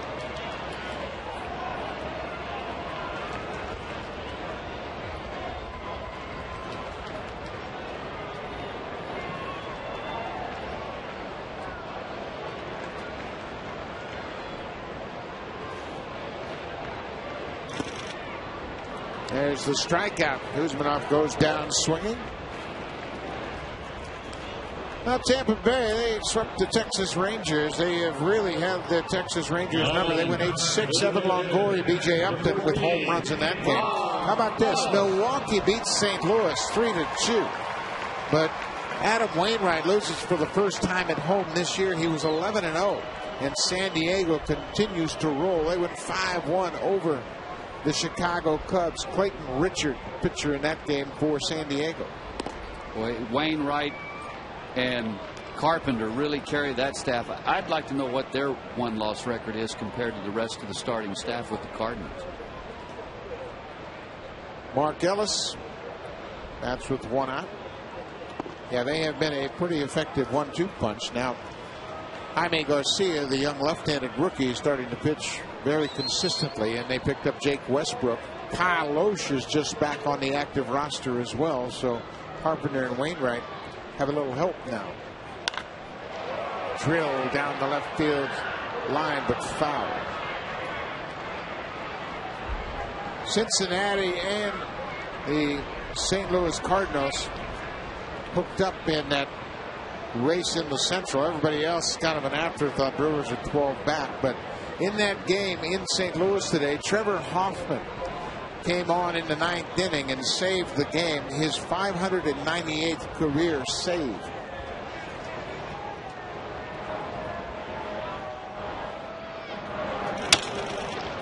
Broken bat grounder to the shortstop.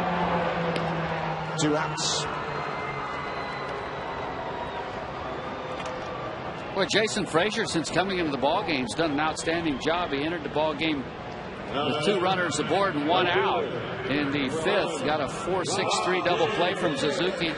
Strikes out Kuzminoff. Ground ball from Ellis. Quickly 2 outs here in the 6th inning. He's done a nice job.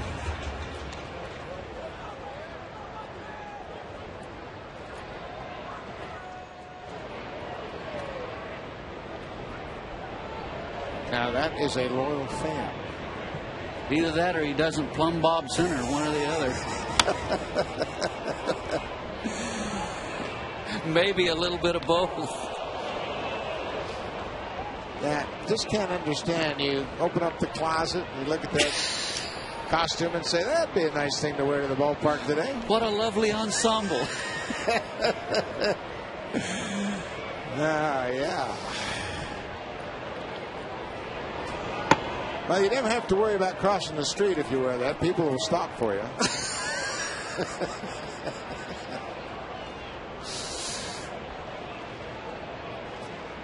I mean, really. Can he actually see through that outfit? My goodness. Well, at least nobody really knows who he is. Or she is, maybe. I'll leave that to you, big boy.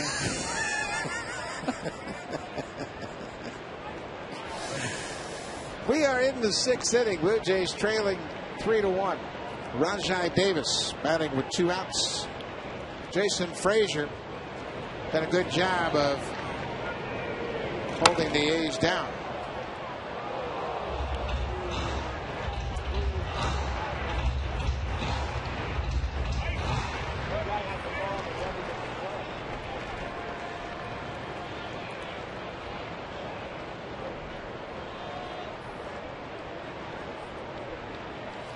Two balls and 2 strikes.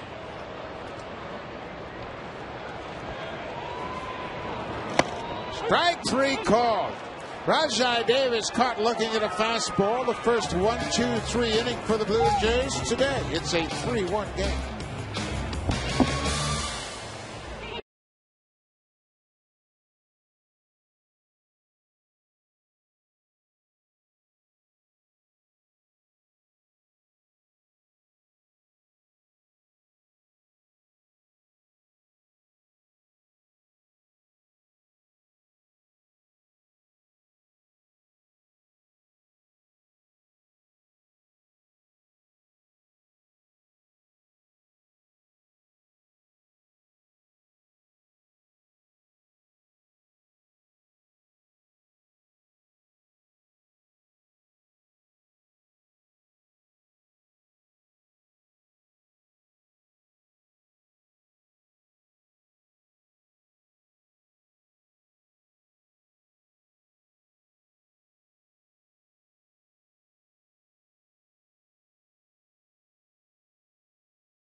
Take place on Sunday, August 29th. It's presented by FedEx. When the Blue Jays take on the Tigers, the first 10,000 fans will receive a Dave Steve bobblehead doll commemorating the 20th anniversary of Steve's no-hitter against the Indians. For tickets, call 416-341-1234 or log on to BlueJays.com, or you can stop by most Rogers Plus locations for tickets. Gio Gonzalez, first pitch swinging Lyle Overbay, drives it to left field. Connor Jackson just in front of the warning track makes the catch. You could win an all-new Honda CRZ and other great prizes when you vote for the Honda Play of the Month. Vote today at BlueJays.com. Gio Gonzalez shutting down the Blue Jays very effectively. Just 2 hits. They scored the only run on a pop-up right in front of home plate. Kurt Suzuki lost it in the sun. Overbay scored from second base. Edwin Encarnacion takes that curveball out of the zone. There's a good example. The curveball is enticing, but he doesn't throw it for a strike.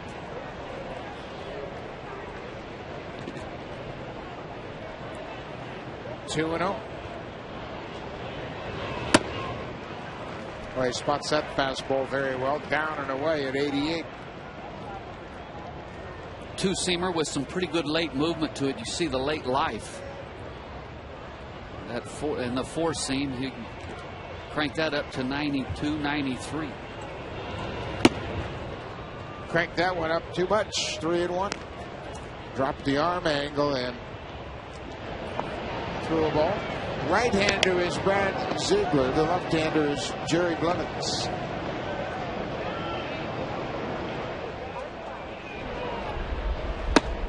Curveball, strike 3. There he threw it for a strike. That good hook. He threw it and catches Edwin Encarnacion looking.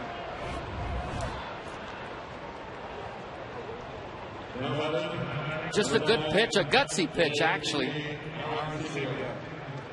3-2. 1 out, nobody aboard. But enough confidence in himself to throw it for a strike when he had to. JP Arancibia swings at the first pitch. A 2-hopper for Kuzminov. Long throw in time. A 1-2-3 7th inning. Gio Gonzalez has had the Blue Jays number. Scott Downs will come on to work the seventh.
Job an inning and 2/3, a couple of strikeouts. Downs pitching in his 53rd game of the season.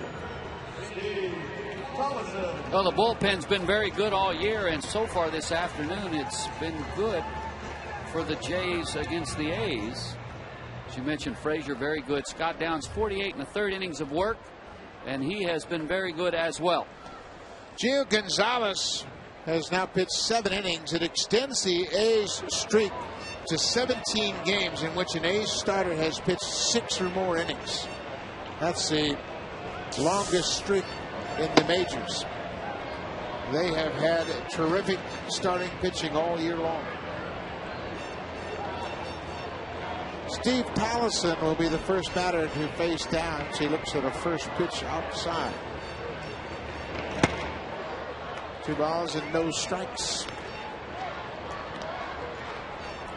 Tallison with a hit in 2 trips.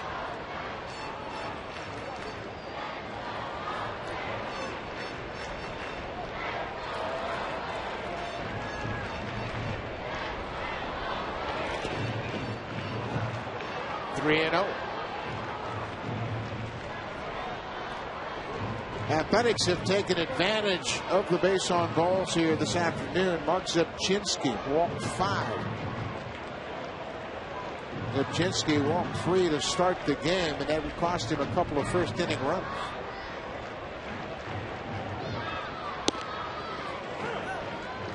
All 3 of the runs that have scored for Oakland were base runners that got on with the walk.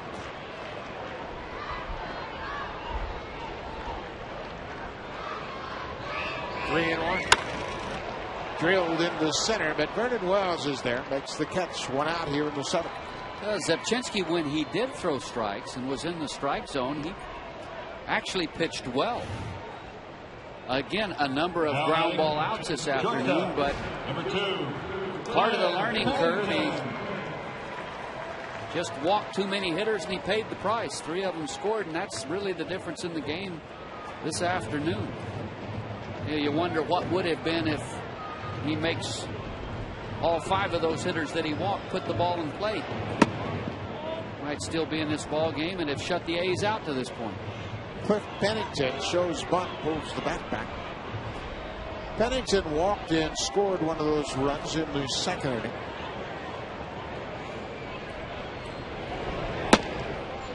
Takes the strike.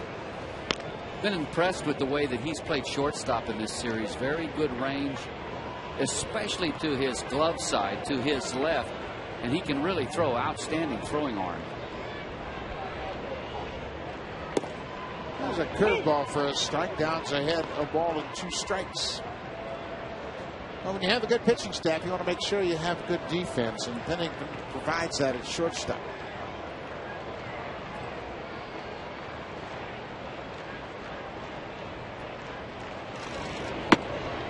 Down and in.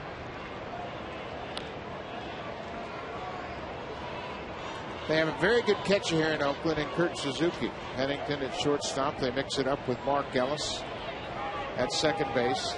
Rajai Davis and Coco Crisp in center can go get it. 2-2 to Tollison. Curveball popped in foul territory. Overbay's got some room. Makes a fine running catch. Lyle Overbay has the freedom knowing he's got a lot of room over there in foul territory. Don't have to contend with a wall or a fence. Just go all out to get to the ball, and that's a nice running play by Lyle Overbay. Track down that pop-up off the bat of Pennington. So here's the hot hitter, the leadoff guy, Coco Crisp. 2 more hits today. He had 3 hits in last night's game. Curveball misses outside. You know what I think happens with guys like Coco Crisp? He's a leadoff hitter, switch hitter, doesn't hit much power. A lot of pitchers think I can throw a fastball to him. And he's a good fastball hitter.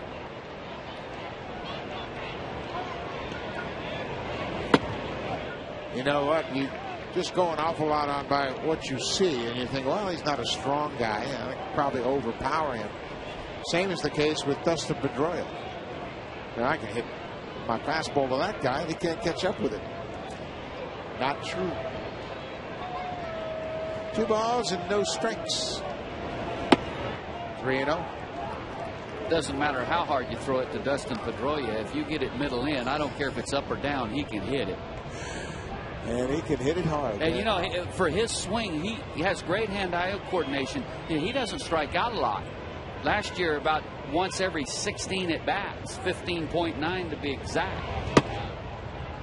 And he's not a little man that's trying to slap it somewhere. He's swinging it. Yeah, Dustin Pedroia thinks he's about 6'5". And he plays like it at times. Yes, he does. 3 balls and a strike. Drilled to left field. Coco Crisp has just gone deep. A 3-1 fastball. Crisp turns on that fastball and hits his 5th home run of the season. He's had some series against the Blue Jays. Well, he just missed a home run earlier. Hit a ball off the top of the wall in left center. That was a double that drove in Pennington, who had walked. And this one was a no-doubter. Fastball right down Broadway, and he just unloads on it. Watch him run. He's not taking anything for granted. He went hard out of the box.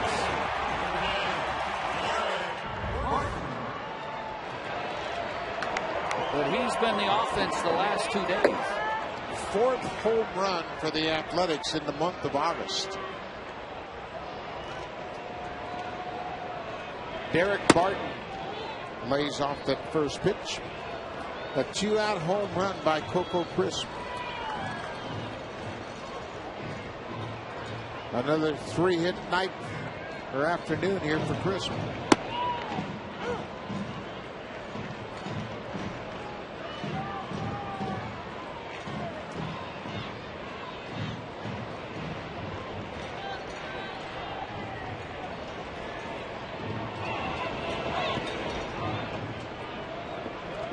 Bounced in the dirt. 2 balls and a strike to the first baseman, Derek Martin.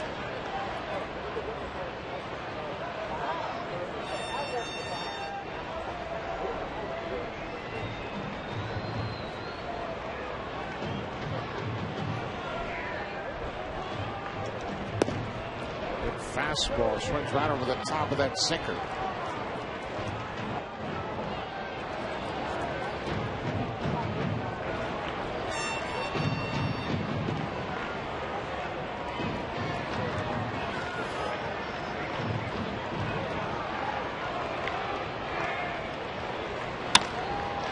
Line drive, gloved by the shortstop Escobar. But the A's added insurance run. Coco Crisp, his 5th home run, has made it a 4-1 game.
Doubles and a home run, 3 stolen bases. He has been the offense the last 2 days for the Jays.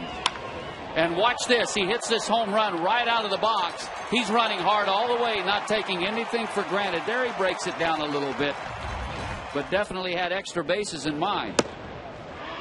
Henry Rodriguez, the strong arm right-hander, comes on to start the 8th inning here.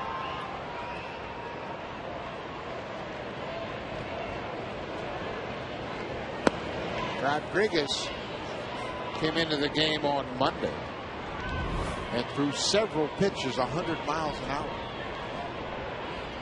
Great arm. This young man hit 100 miles an hour about 6 or 7 times. They're 99, and he can really bring it. Yeah, he took a little off on that one. Yeah, all the way down to 99. He's behind Fred Lewis, and he walked him on 4 pitches. A good start for the Blue Jays. They trail by 3. Gio Gonzalez, for a second time this year, really baffled the Blue Jays. Boy, he really did. Just the 2 hits, and one of those was just a ball that was lost in the sun. 4 walks. He did have a little wildness at times. 6 strikeouts, total of 110 pitches. But again, you know, the Jays just couldn't lay off that good hard curveball. Couldn't make the adjustment to it, and he took advantage of it. Junel Escobar looks at their first pitch fastball up. Probably the best opportunity for the Jays to get back in this game, where they are in the batting order. But before we have another pitch, Kurt Young, the pitching coach, will come out and talk to the big right-hander. Try to get him down in the zone. And they've got action, double barrel action up in the bullpen again. This may have been, if nothing else, just give that bullpen a little time again to get ready in the event that they need him. You know, this is a situation where you're not going to allow some wildness on the part of your pitcher to allow the opposition to get back into the ball game. Both Ziegler and Blevins were up earlier. They should be ready, but they chose to start the inning with Rodriguez. They tried to take a look at Rodriguez to see if possibly in the future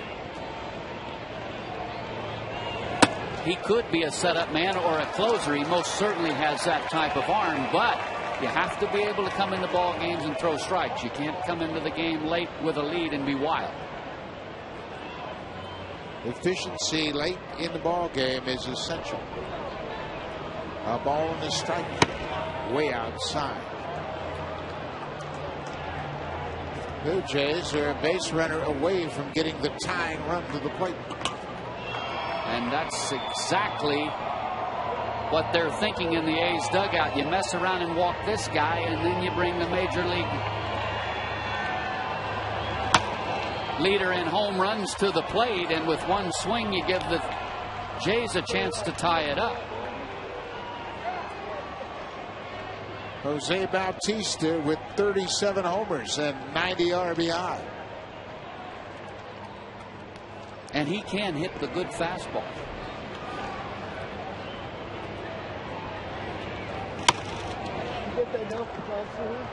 There's 100 miles an hour for you. We also saw Rodriguez in Monday night's game throw a good breaking ball. It would look to be a pretty good split finger fastball. And he only threw that at about 90.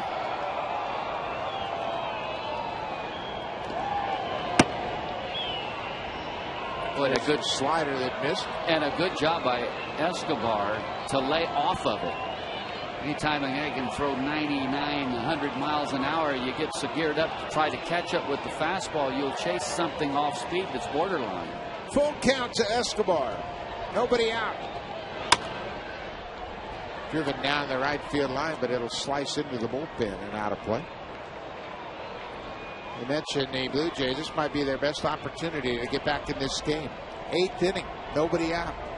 A leadoff walk to Fred Lewis.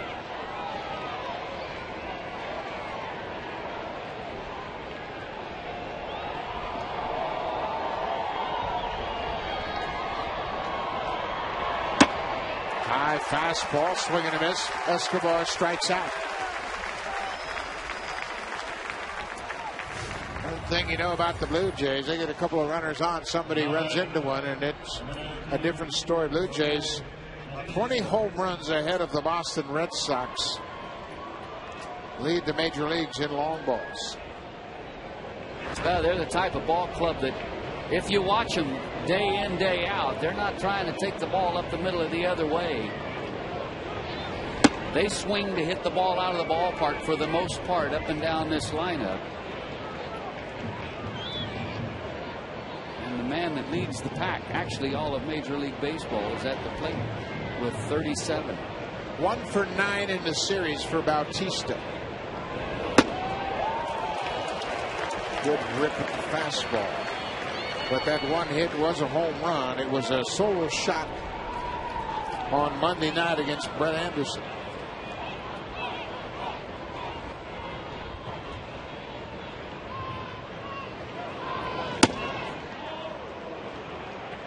That home run by Bautista snapped a string of 53 consecutive innings pitched by Anderson without allowing a home run.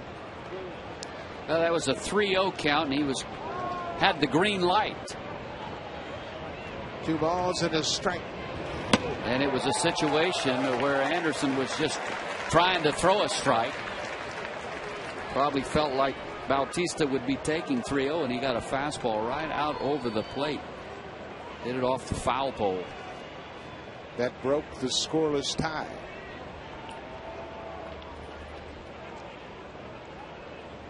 Two-two. Breaking ball. Just off the plate. 87 miles an hour. You can't imagine he's going to throw anything other than a fastball here with the full count. No, it's just a question of can you catch up with it?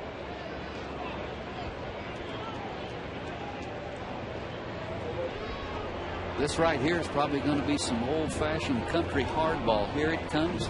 See what you can do with it. Here it comes. Fouled off. Since the All-Star break, Jose Bautista has hit 13. That leads the major leagues. Dan Uggla of the Marlins with 11. Paul Konerko hit his 30th last night. Albert Pujols, what's new? He's on every kind of offensive leaderboard you can find. And Luke Scott of the Orioles has gotten off to a great start in the second half. I think some of that's because Bautista, just the more he plays, the more he understands what he needs to do. Strike 3 call. Rodriguez finds the outside corner with that good fastball. to be successful. And of course, he's had an opportunity to see the pitchers around the league. Here you see the fastball just comes back right on the outside corner. Just a perfect pitch from Rodriguez. But you know, Bautista's the type of guy who learns and he studies and he remembers how you attack him. Since he's had a chance to go around the league again another time or two, he just seems to get better day to day. Vernon Wells with 2 down. But he has been in a little bit of a slump here in this series. But you know, give credit to the A's pitching staff. They've done a nice job of making quality pitches and keeping him off balance. Rodriguez falls behind, 2 balls and no strikes. Hits 100 again, but it's out of the zone.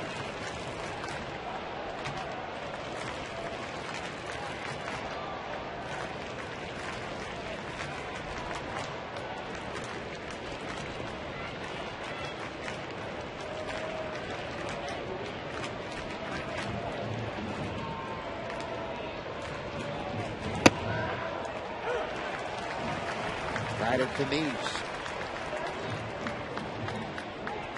The exception from what we have seen from Rodriguez in these 2 outings was the leadoff walk.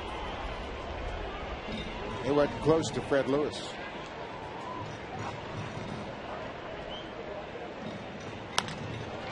Bounce to short. Pennington has it. He'll go across the diamond to Barton for the out.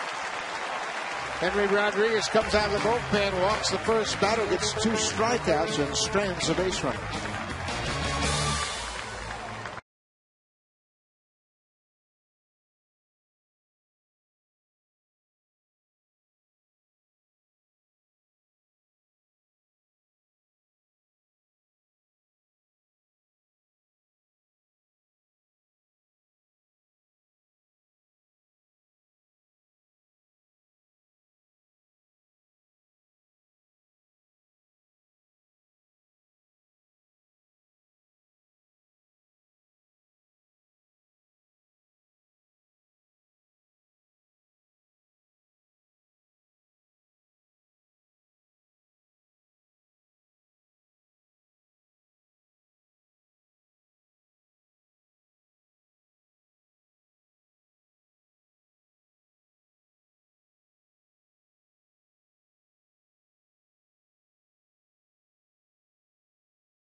Fly to Boston to have an off day tomorrow, but then they start a 3-game weekend series against the Red Sox.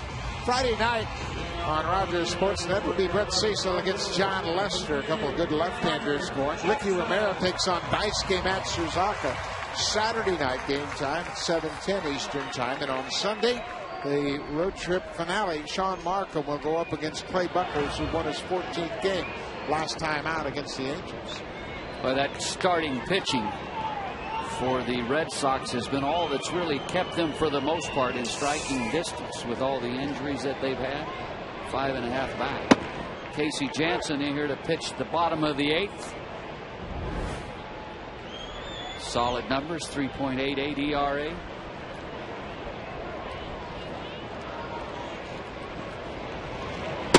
Fastball slider. He'll use the fastball to both sides of the plate. And he's a strike thrower, and he's walked just 13 and 53 in the 3rd innings of work. Jansen has not pitched since last Saturday against the Angels. Missed with another fastball inside. Jackson had to jump back from it. Tyler Jackson had a couple of walks. He also grounded to second.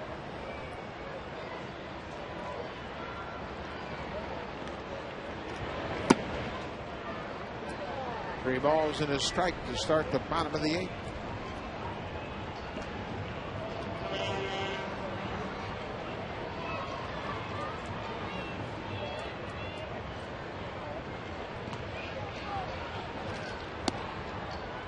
Fastball on the outside corner. Full count to Connor Jackson. We mentioned the Red Sox series on Friday. They have 2 more games with the Angels. They will play Thursday night. Irvin Santana will go against Josh Beckett to wrap up that series. That's Thursday night. Strike 3 call. Jackson thought it was inside. Casey Jansen strikes him out with a fastball. Like a little cut fastball. He starts inside and just runs back to the inside corner. That last pitch got plenty of the plate. I don't know. Connor Jackson must have been looking away or just didn't pick the pitch up very well. That happened with Jackson in last night's game in the first inning. Just surprised by a 2-strike fastball. It just seems like that fastball that's in and down a little bit is kind of a blind spot for him. He doesn't see that pitch very well at all. Not sure where it's at. Catcher Kurt Suzuki.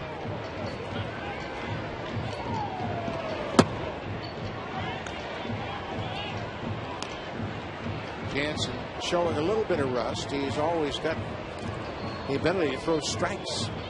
Falling behind the A's catcher here, 2-0.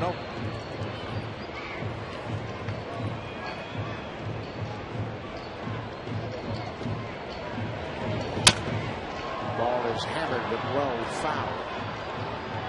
Breaking ball up in the zone. Suzuki way out in front. Creates a scramble down the left field line. Suzuki lost a pop-up here out in front of home plate back in the 5th inning. With 2 on and 2 outs, a pop-up off the bat of Fred Lewis got right up into his son and fell safely. That's the only run the Blue Jays have scored. Base hit into center field. That'll get down in front of Vernon Wells. Came right back with the breaking ball, and Suzuki comes up with his 2nd hit this afternoon. Well, Monday night, Kurt Suzuki was pulling off a lot of pitches. And in his first at-bat here today, he did the same thing. But he's made a nice adjustment, and it's paid off. He has a couple of hits in this ball game. He came into the game on a 10 for 59 slump. But a couple of hits here today, maybe he has it turned around and is back on track. Kevin Kuzminoff, the 3rd baseman, puts on the first pitch and drives it into center field. Vernon Wells gets over and makes the catch. Kuzminoff problems continue. He is now 2 for 28 in his slump. Hit that ball sharply, but Wells ran it down. 14,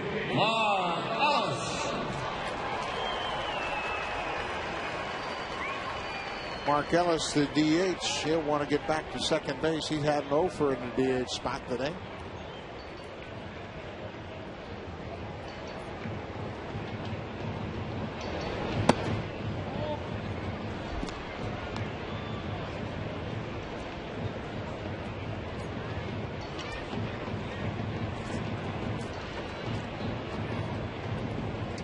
Yeah, the A's franchise has been around for over a century. And Mark Ellis with 78 home runs. That's the best of any second baseman in the history of the A's franchise. You know, you'd think somebody to hit 140 or 150, something along those lines, but 78. Yeah, you would think second base has become a power position for sure. Off the end of the bat, a squibber. Hill knocks it down. Can't do anything with it. Aaron Hill gloved it and had no place to throw it. Keeps it on the infield. It's an infield hit for Mark Ellis. Well, Escobar and Hill both going after this ground ball. Nice play by Hill to corral it, but the only chance he would have had is if Escobar had went to the bag at second base, might have had a chance for a force out. may have prevented Suzuki, who runs fairly well for a catcher, from moving all the way over to third base. First and second, 2 down, Rajai Davis. 0 for 3 this afternoon for Davis. And away, Jansen misses with the fastball.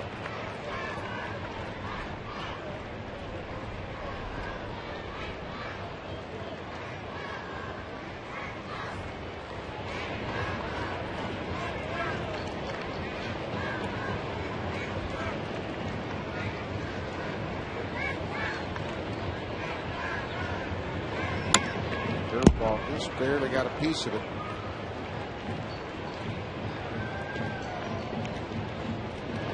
Andrew Bailey is on the disabled list, but close to coming back. Michael Wirtz on the right-hander, has done a good job filling in. He picked up his 6th save in last night's game, worked an inning and a third, and struck out 2. I think that Blevins is possibly up, throwing in the event that they add on here, and this is no longer a safe situation, that there's a possibility he may come in to try to pitch the 9th, get him complete the ball game for the A's.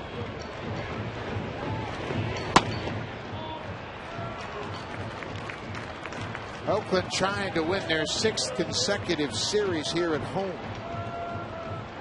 That's their longest home streak since they won 6 back in September of 2006.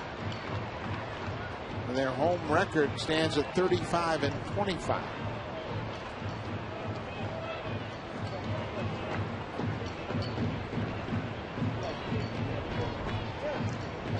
Two balls and a strike to the A's right fielder.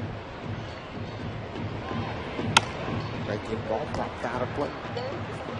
Blue Jays won 3 of 4 when these two clubs met in Toronto early in the season. Athletics trying to win this series.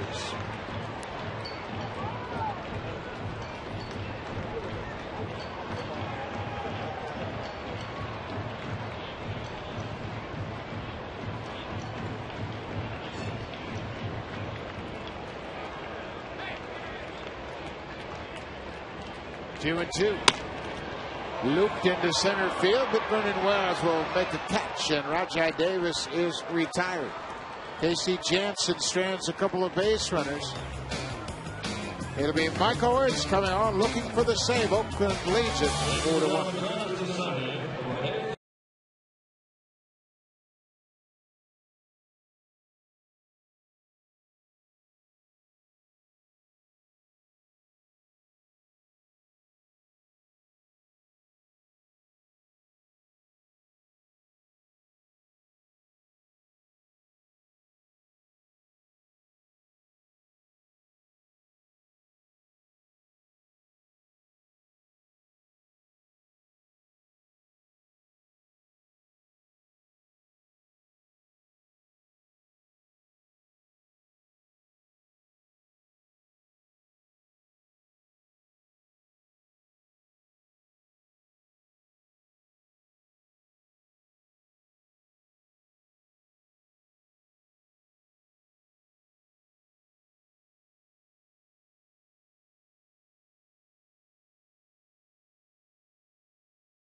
Provided in part by Z Senya.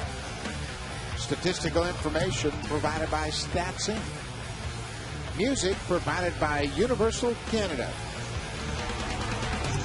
We are in the 9th inning. The Blue Jays trail it 4-1. And the right-hander Michael Wirtz comes out of the bullpen. Wirtz pitched in last night's game, was credited with his 6th save of the season. He's a perfect 6 for 6, filling in for the injured Andrew Bailey. Pretty good fastball, but his go-to pitch is a split finger fastball. He averages a strikeout per inning of work. Can be a little wild at times, but every time he gets the opportunity, he'll throw that split finger, and he's not afraid to throw it in any count. A lot of confidence in that pitch. It'll be Lind, Hill, and Overbay, the scheduled batters here in the ninth.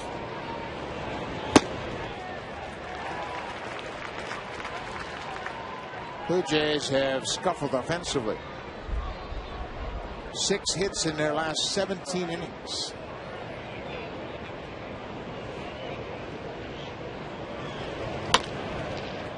Line fair down the right field line. Lind around first. He's headed for second. It's all the way down in the corner. That's a start, a leadoff double for Lind. He's hit the ball well all day long.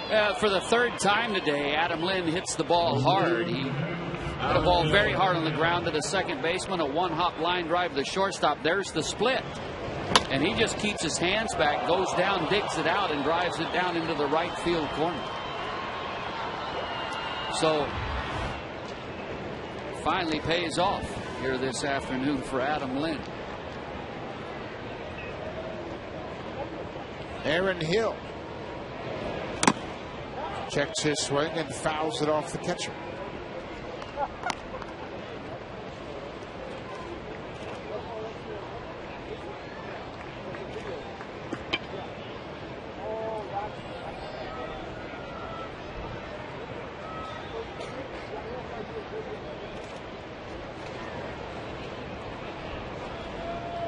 No balls and a strike to Aaron Hill.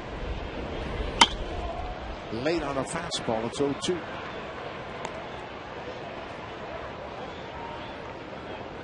Blue Jays just haven't been able to string anything together in this entire series.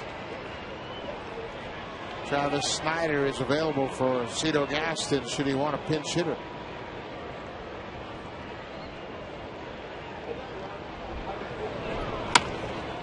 Bounced just outside of third.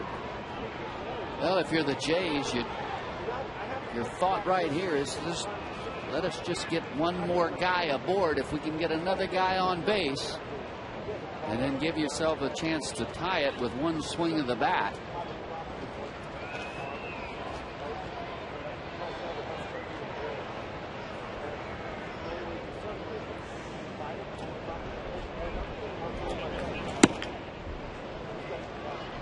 A ball and 2 strikes.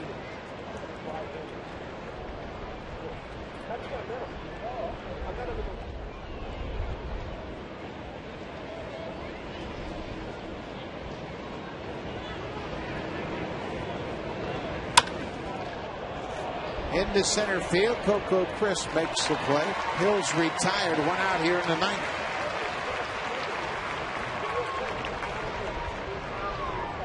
Lyle Overbay will try to get something going now. We mentioned Wirtz pitched in last night's game, had a couple of strikeouts in his inning and a third of work.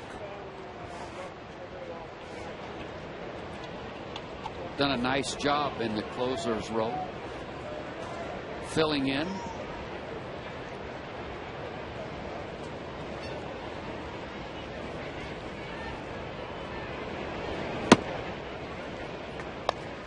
Lyle Overbay is 0 for 2. He walked and scored in the 5th. It's the only run the Blue Jays have been able to muster against Oakland. Has a home run against Wirtz. Overbay understands his assignment now. That's to get on base.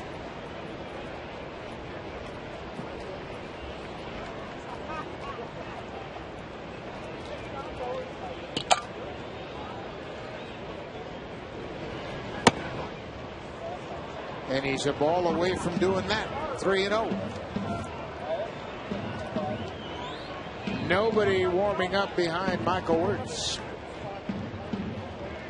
Well, he has the closer job right now while Bailey is still on the disabled list, so they're going to stay with him. It's his job to close this game out. Blue Jays get the tying run to the plate. And a power guy at that. Number 12, Edwin. That creates some tension on the dugout bench. Bob Guerin up and wandering around in the A's dugout. First and second, one out. Encarnacion with 13 home runs this season.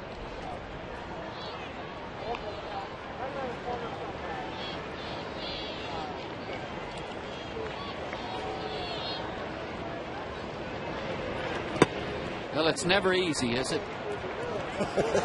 It's never easy. It always seems like, you know, unless you've got somebody that's just lights out of the bullpen, it's going to be tough. You're going to have to sweat it through the ninth inning, be the top of the ninth or the bottom of the ninth. It just never seems to be easy. A ball and no strikes. Way outside.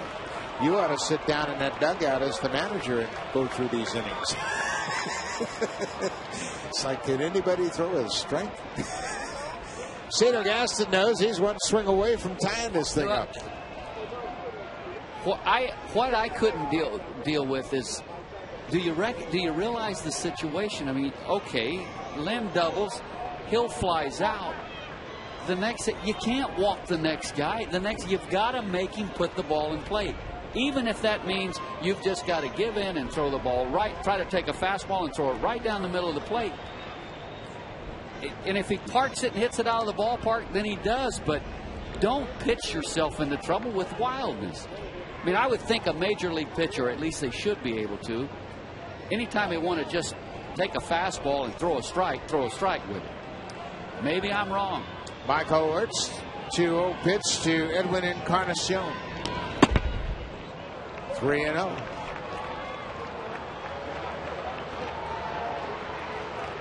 Encarnacion's got to take a strike.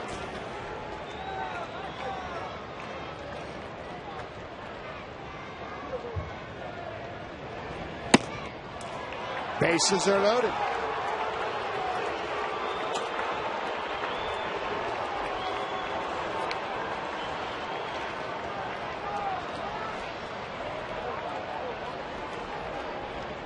Hey fans, the bases are loaded and we're only one swing away from awarding a 60-inch Sharp Aquas Quatron TV. Quatron for colors never before seen on TV. To enter, visit hitahomerunwithsharp.ca.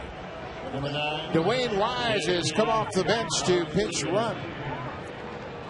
He represents the tying run. J.P. Arancibia will bat with the bases loaded and one out.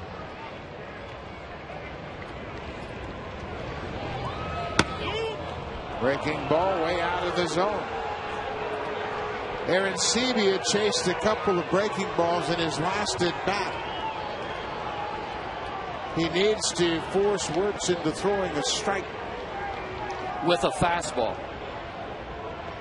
If you're Arancibia right now, and if I were Wirtz, it would be hard to throw a young hitter a fastball because you know that's what he's geared and looking for. Breaking ball. Arancibia way out in front. And that's not surprising. The last thing you'd think they're going to do. And you combine that with Kurt Suzuki, who's smart and intelligent behind the plate. He's saying, I'm not giving this young kid a fastball right here in this situation if I can help it. A ball and a strike. Another breaking ball. Wirtz is out in front. That's a good slider. Blue Jays have hit 2 grand slams this season. Bautista and Escobar. Lifted into right field. Rajai Davis was deep. Long run. Will make the play. Good job by the base runners to advance. Arancibia gets a single. Lynn scores, and everybody moves up. And it appeared as if the second baseman, Collison, had a lot of trouble with the ball off the bat. He couldn't pick it up. Watch the second baseman, Collison. Right there, he couldn't pick up the baseball. I don't know if he'd have been able to make the catch as it was, but of course Davis playing very, very deep to prevent any extra base hit. Here's a look at Lynn base running. a very good job on his part. You can see he's trying to, the second baseman, trying to shield the sun. But Lynn with a nice job. He didn't panic. Held his ground, waited to let the play develop. And he scores. Well, now Garrett has gone to the bullpen. He has lifted Michael Wirtz and gone to the left-hander. Jerry Blevins will come on with the bases loaded and 1 out. The walks creating problems for Wirtz, and now Blevins will come on with the bases loaded.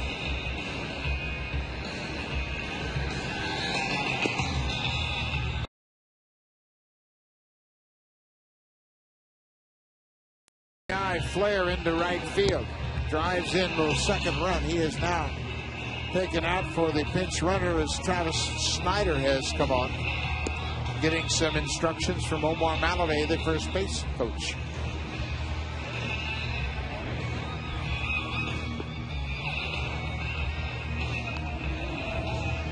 The left-hander, Jerry Blevins, making his 52nd appearance. You can see he has not been put in this situation this year. His first save opportunity. And he'll earn it. Bases loaded, 1 out. And he'll face Fred Lewis.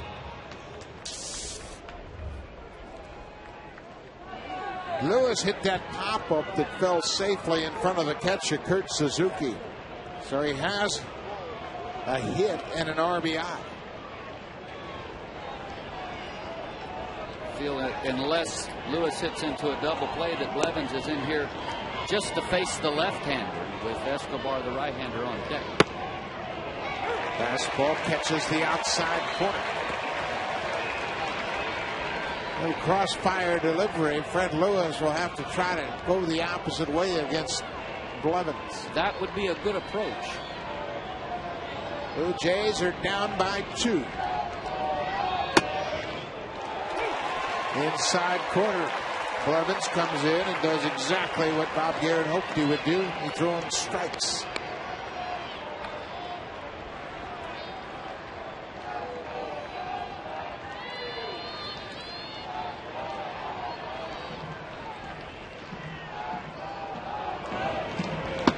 Way outside with the breaking ball.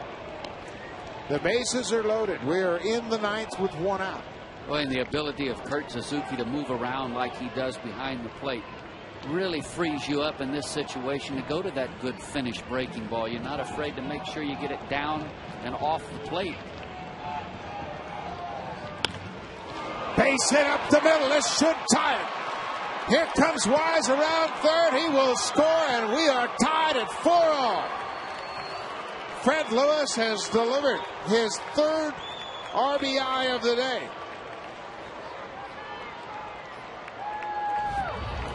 And a very poor 1-2 pitch, a fastball. They're trying to go inside, and he leaves it out over the plate. And give Fred Lewis a lot of credit.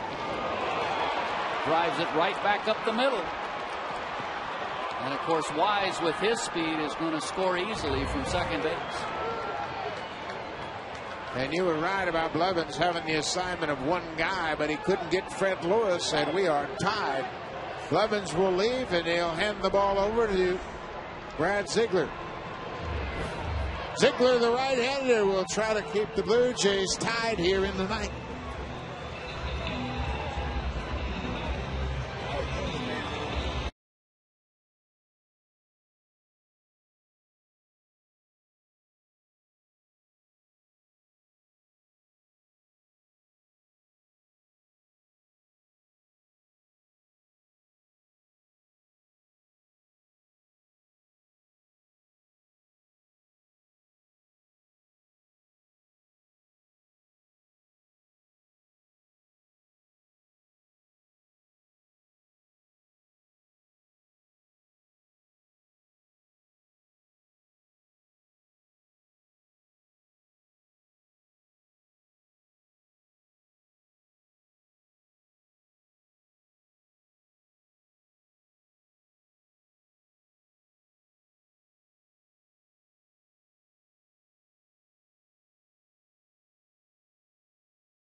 Junel Escobar set to bat with 2 on and 1 out against the sidearmer Ziegler. To the first pitch fastball. You got to look at Brad Ziegler's numbers. 49 games. 30 strikeouts and 40 2/3. He would throw the strikeout out in this situation. He'd love to get a double play ball and get out of this inning very quickly.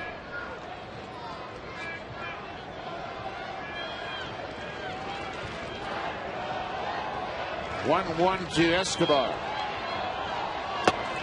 Cut on and missed. Ziegler throws a lot of ground balls with that sinking submarine pitch. Fred Lewis, the base runner at first base, has a huge lead with Barton playing behind him. And he'll be able to make some noise around second should there be a ground ball. Off the end of the bat, Escobar breaks his bat. He'll have to get some new lumber. He definitely has a chance with that good secondary lead to get down there and possibly break up a potential inning-ending double play. Just 1 out here in the ninth. The Blue Jays have scored 3 to tie it.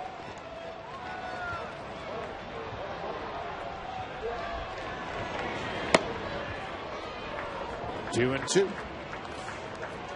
With every pitch Escobar sees in his first at bat against Ziegler, he gets more information about where that release point is.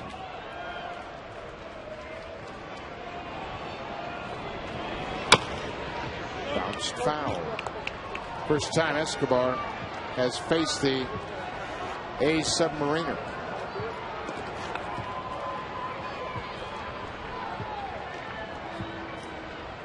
What a job by the Blue Jays to hang in there here in the ninth. Scoring 3 runs so far.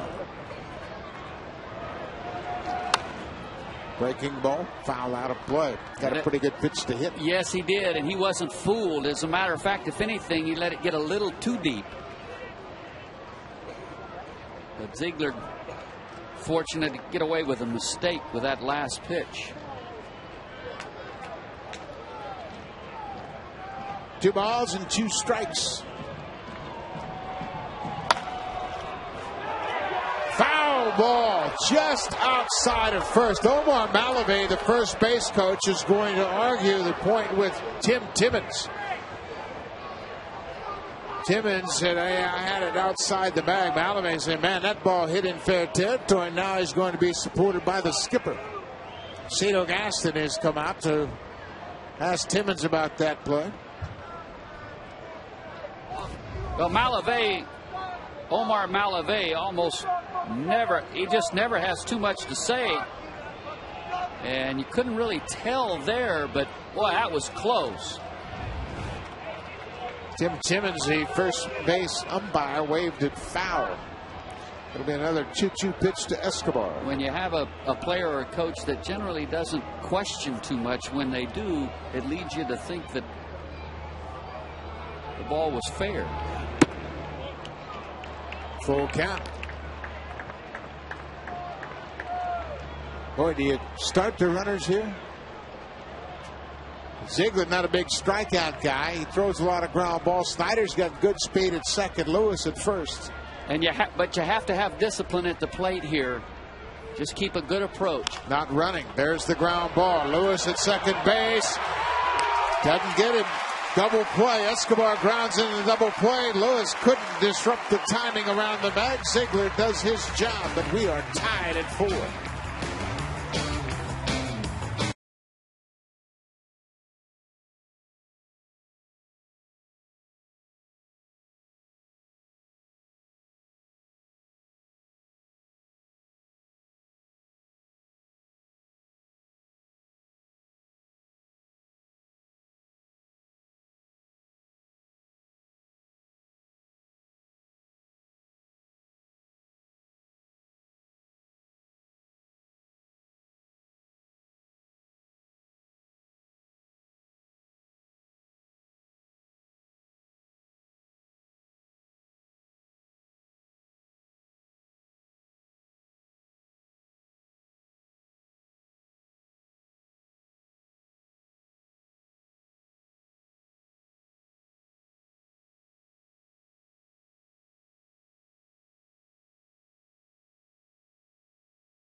of the ninth. Bautista moves from right field to third base.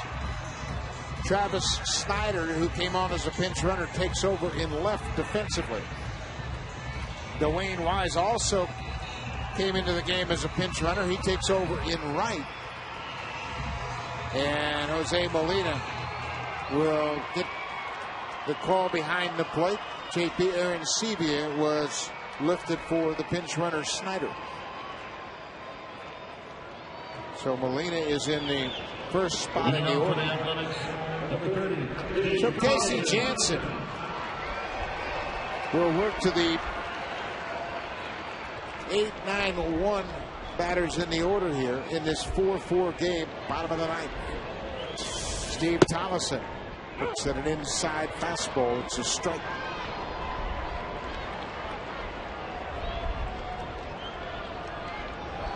Blue Jays with 3 runs in the top of the ninth to tie the game. 0-2. Well, much like some wildness hurt Zebchinski, he walked 5, 3 would score. Wirtz walked 2 in the ninth. They both would score. Fastball lifted out of play. Boy, the importance of command has really been a factor in this ball game today, or lack thereof. Well, base on balls encourages the offense. I don't care when you get them. You get them in the first, you get them in the ninth. Makes you believe you're going to score some runs. Hey. 0-2, Tollison. Curve ball lifted into left field. The base hit. Steve Tollison has a 2-hit day. Michael Wirtz will be charged with his first blown save of the season. And the Athletics, perfect after the 8th when leading. 50-0 this season when leading after the 8th. They haven't lost this one, but they've certainly had a chance to extend that to 51-0. But the leadoff batter is on. And you would expect that Pennington in this situation is going to be called upon to bunt and move the runner into scoring position, especially you factor into the way that Coco Crisp has been swinging the bat in this series. Give him a chance to win the ball game for you. Look at Bautista. And that's the way you should be. Get in there and put a lot of pressure on that bunter. Make him bunt the ball somewhere other than third base. Squares and takes a strike. Then you give him only that one option. Unless he can really deaden it, he's got to bunt it towards first. And sometimes some guys are comfortable bunting the ball down the third base line, but not so much if they've got to go the other way. Don't know that that's the case with Pennington, but Bautista well in at third, now creeping in even more. Up the first base line, kicked foul. That ball hit the edge of the grass and shot directly to the right into foul ground. 0-2. Otherwise, it might have been a problem, although Casey Jansen is very quick off the mound. That ball stays fair. Could have been some trouble. You saw the Blue Jays bullpen behind Jansen. Camp and the left-hander Jesse Carlson, right-hander and a left-hander throwing.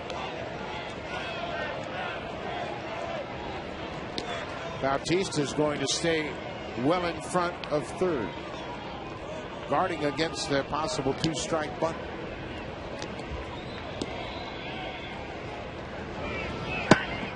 Off the glove of Molina, and that's going to get the runner to second. Wow. That ball went right off the glove of Molina and shot back to the backstop. The winning run now is in scoring position. Now, this is no mix-up or anything like that. It's just a clink. Looked like he put the glove up, and it might have got in front of his eyes momentarily, and he might have lost the baseball just for a moment. But that's just not much you can say about that. He just a whiff job. It's a pass ball charged to the catcher, Jose Molina. So now the winning run is at second base with nobody out.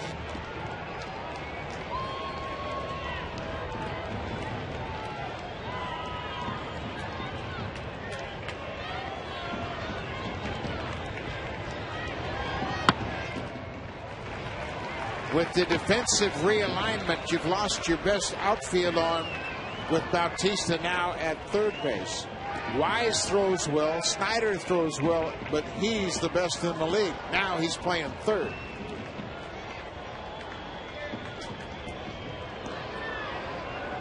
Two and two. Pennington bounces it through the hole to right side. Here comes the base runner around third. The throw to the plate, not in time. The A's have won it. Cliff Pennington delivers the game-winning base hit, a bouncing ball through the infield on the right side. Well, the ball just in no man's land. It wasn't hit hard. He might have been just trying to make sure in the event that he didn't get a base hit, he moved that runner to third. But he cuts down on his swing. You can see definitely he was trying to pull the ball, takes a pitch away from him and skips it right through the hole. And he has himself a game-winning walk-off base hit. Well, the Blue Jays lose the series as the A's come back bottom of the ninth with nobody out to win it. Cliff Pennington delivers Steve Collison with the game winner. We will see you on Friday night on Rogers Sportsnet. The Blue Jays will take on the Red Sox.